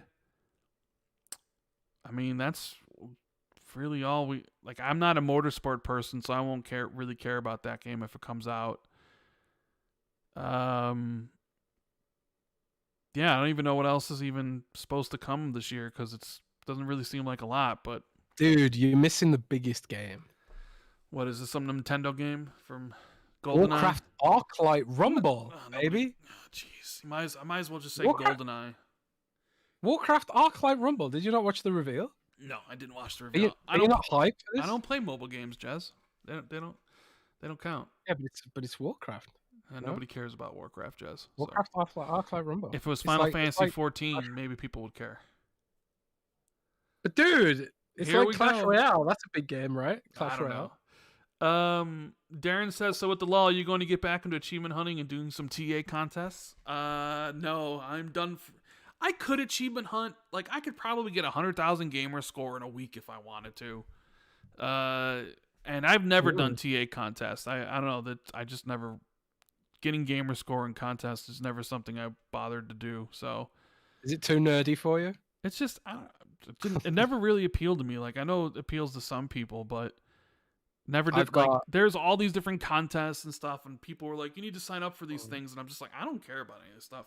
I'm just gonna play my games how I want to play them and not be forced or whatever. But GKN says, do you think with the Atlas survey now is the time for Microsoft to get to the Persona series on Game Pass? Is the Final Fantasy VII Remake now possible? Should Microsoft get small teams like Certain Affinity Stoic? Yes, they should get a Certain Affinity. They should try to get the Persona series, of course. It'd be good to have. I'm really quite excited for Stoic's game. I can put that out there. I found out some things about Stoic's game recently that you has talked took about my... it last week, didn't you? Did I? I don't know. But it just sort of like, it took my interest from like, oh, that sounds interesting, to like, wow, this actually sounds really interesting. So I'm pretty interested by that. Yeah, and I think me and Jez are both basically on the wave that Final Fantasy VII Remake is not coming out for Xbox. So yeah, I don't think you see Final Fantasy VII Remake. Wobbly Sasa says, is it possible Xbox brings 1 versus 100 this year? Probably, I would say no. Brad Myers says, several Crackdown 3 developers are working on a new project for Xbox Game Studios. Do you think it's possible we could be getting a new Crackdown game, Jez? Nope. Jez, why are we not getting a new Crackdown game? Crackdown bad. Crackdown bad. Is that because Crackdown dead franchise? Crackdown dead franchise.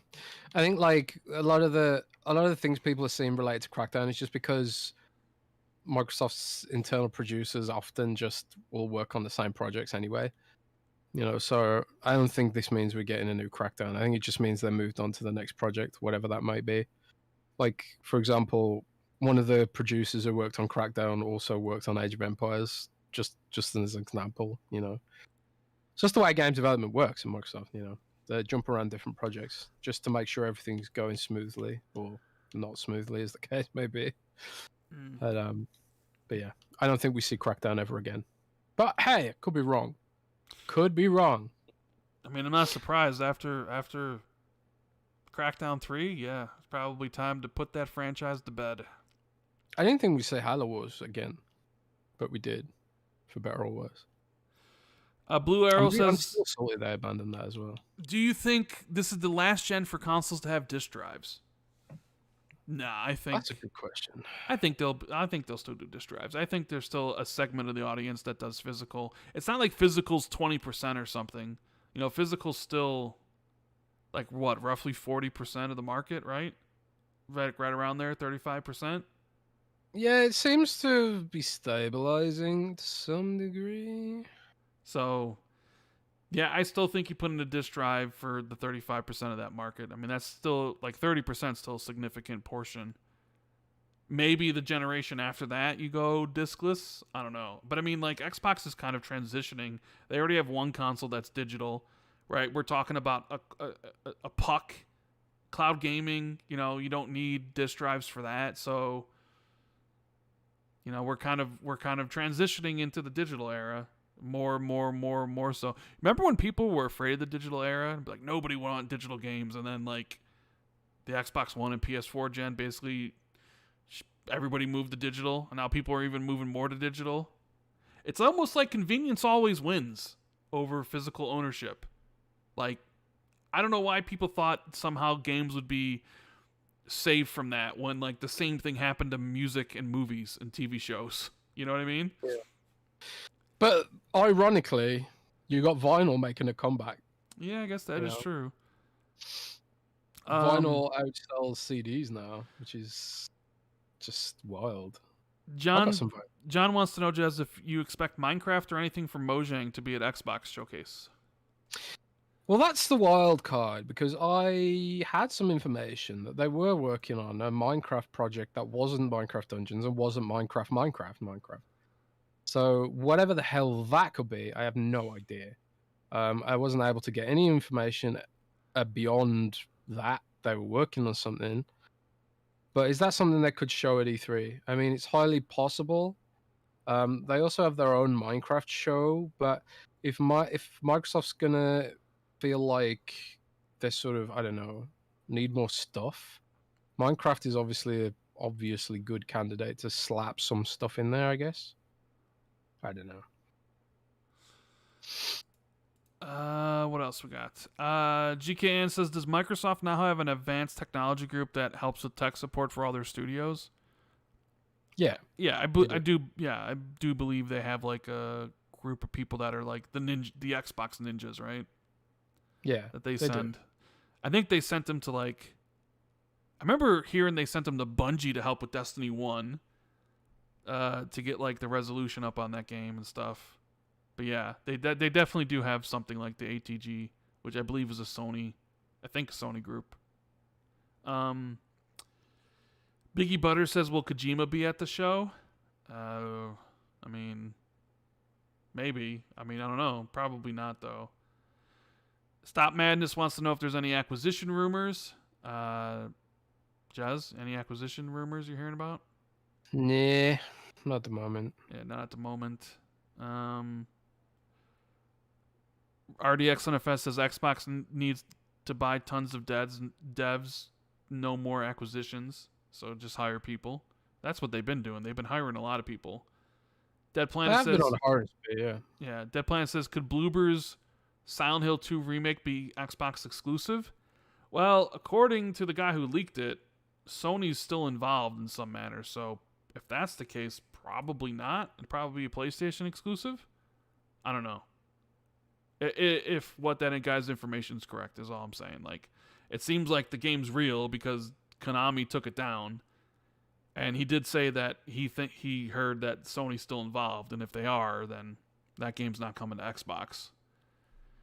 Jay says, what is this rumor about GoldenEye and Xbox? Well, the rumor is that the GoldenEye N64 games be coming to Xbox and Switch sometime this year. So if you've been hankering to play GoldenEye, then your dreams might be answered. If you're basically Special Nick, Ant-Man as I call him, of the Xbox the Xbox podcast community, that because that's all he cares about, right? It's all he cares about is freaking GoldenEye. He said Xbox will win the year if GoldenEye releases, Wow. It's like, okay. Do you agree? No, I don't.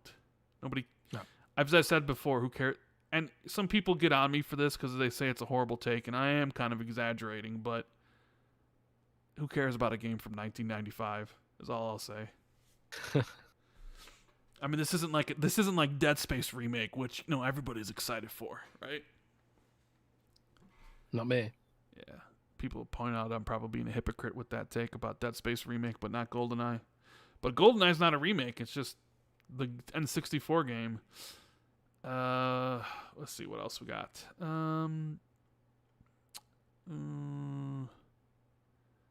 See any more questions? Faith says, what's the plan with after Starfield and Redfall been delayed? What's their backup plan? I don't know. What's their backup plan, Jez? Not really I guess sure. we'll find out at E3. Yeah, we'll find out at the showcase if they have a backup plan. They may well not have a backup plan. Let's see. I think we got a couple more here. East Coast says, why is Xbox not prepared for these delays? Also, why is publishing only targeting small games? And why doesn't Xbox go after these new veteran studios like Sony's doing? All interesting questions. I don't have the answer to those.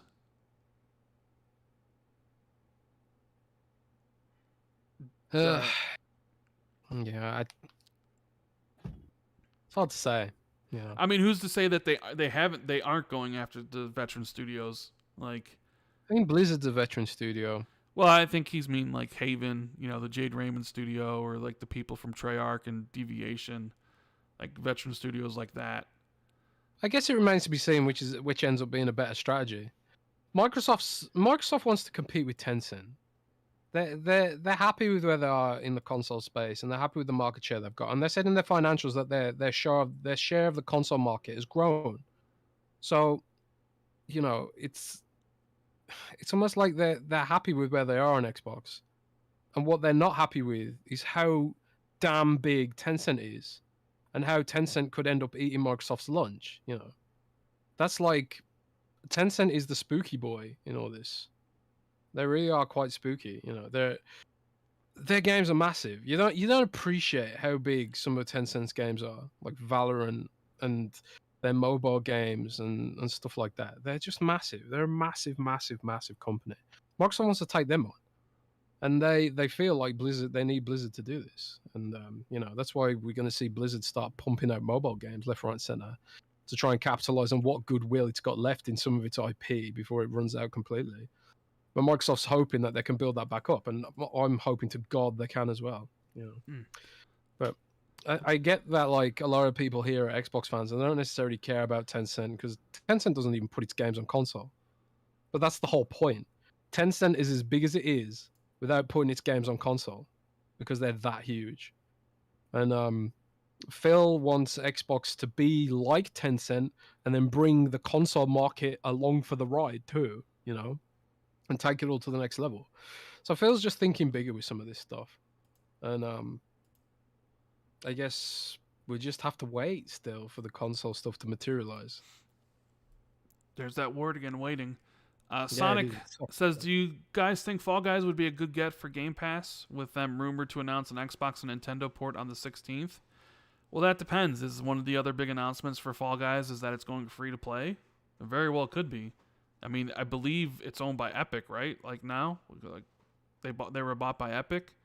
Yeah. And Rocket League was not free to play originally, and then Epic bought them, and then that game became free to play, right? Am I right on that, or am I wrong? I think you're right on that.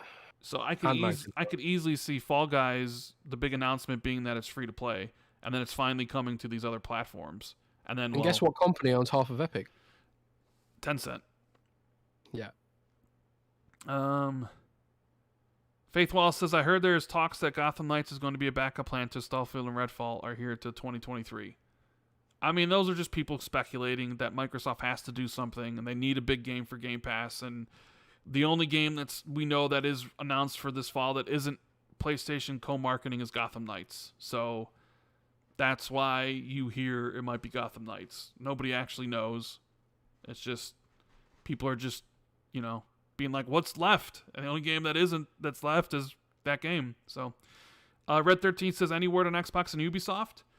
Not really. I mean, they're supposed to bring their games to Game Pass or Ubisoft Plus to Xbox. Maybe Microsoft opens up the wallet and brings the entire Ubisoft Plus catalog to Game Pass as a stopgap solution for not having new games. Yeah. Potentially. Ubisoft's they announced that they've partnered up with an equity firm to stave off hostile takeover bids, which is really interesting. So presumably Ubisoft will want to make some money, and grabbing a bunch of money from Microsoft for Ubisoft Plus into Game Pass in whatever form that it takes seems like a logical step for them. Yeah. I don't know. Captain Lester says, when do you think we'll hear something about GTA 6 since it's clearly not today? Probably, I don't know, next year after? Blaze says, Jez out here playing Halo Infinite while talking. I have no idea how. I couldn't form a sentence while playing. Jez is just special, man. He's special. Gary says, do you expect anything from World's Edge at the showcase? Xbox version of Age of Empires. There you go. Console version of Age of Empires. Yeah. So it'll finally exist. East Coast says, hey, Jez, have you heard anything about global publishing partnerships? Any big name studios besides the IO Dragon game? Not that I know of. not that I know of at the moment. I mean, there was that whole Project Suerte from Certain Affinity. That Jeff Grubb said he's like a Monster Hunter. So there's that too. No idea how far along that is. This is quite interesting. But I guess we'll just have to hope for the best. Wait. Horizon Herb says, why are we missing out on these awesome JRPGs and fighters when it comes to Xbox? Well, because the common sentiment is JRPGs don't sell, so JRPG developers don't put their games on Xbox because there's not a market for them. And fighters, maybe it has something to do with the fact that the fighting game community was all on PlayStation last gen because Street Fighter didn't come to Xbox. So some developers are like, yeah, you know what? There isn't really a fighting game community on Xbox, so we just need to focus on PlayStation and PC and Switch. It's kind of might be how it is. Other than that, I don't know. But I think those are all the questions. Blake wants to know if last episode got demonetized thanks to Drunk Jez. It did not, because I think it was at the end. Cold Eastwood's in chat, and hi Colt. I wonder if he's feeling better today. He was not in a good mood yesterday, Jez. He was not in a good mood at all. Oh dear. Yeah. So I was in a great mood because I won 8 Hearthstone games in a row. Wow, 8 Hearthstone games. Yeah, I was really proud of myself. Anyways, I think that's the show. Thank you guys for all the questions, all the support, super chats, everybody, spending their time 3 hours plus here for the podcast. We appreciate you, and we'll get it up on the podcast app as soon as possible. And Jez, you got anything you want to say before we get out of here? Patience is a virtue. Jeez, you really had to go Have there. faith, and ye shall be rewarded. Amen. While you're waiting for Xbox to put out some games, you can always head over to manscaped.com and use the code XB2 to get yourself some cool stuff to make your Starfield rocket shine. Or if you want to be like Master Cheeks, with Cortana watching in the background, they have the products for you. Code XB2 at checkout. Save you some money. We appreciate all the support. Thank you guys. And we'll be back next week, hopefully on Friday, to talk. I don't know what's going to happen this week. I don't know. I'm kind of worried that something else bad is going to happen. But maybe it'll be something good for a change. I don't know. We'll see. But with that, we're out of here, and keep it gaming, guys. Take care, Later. everybody.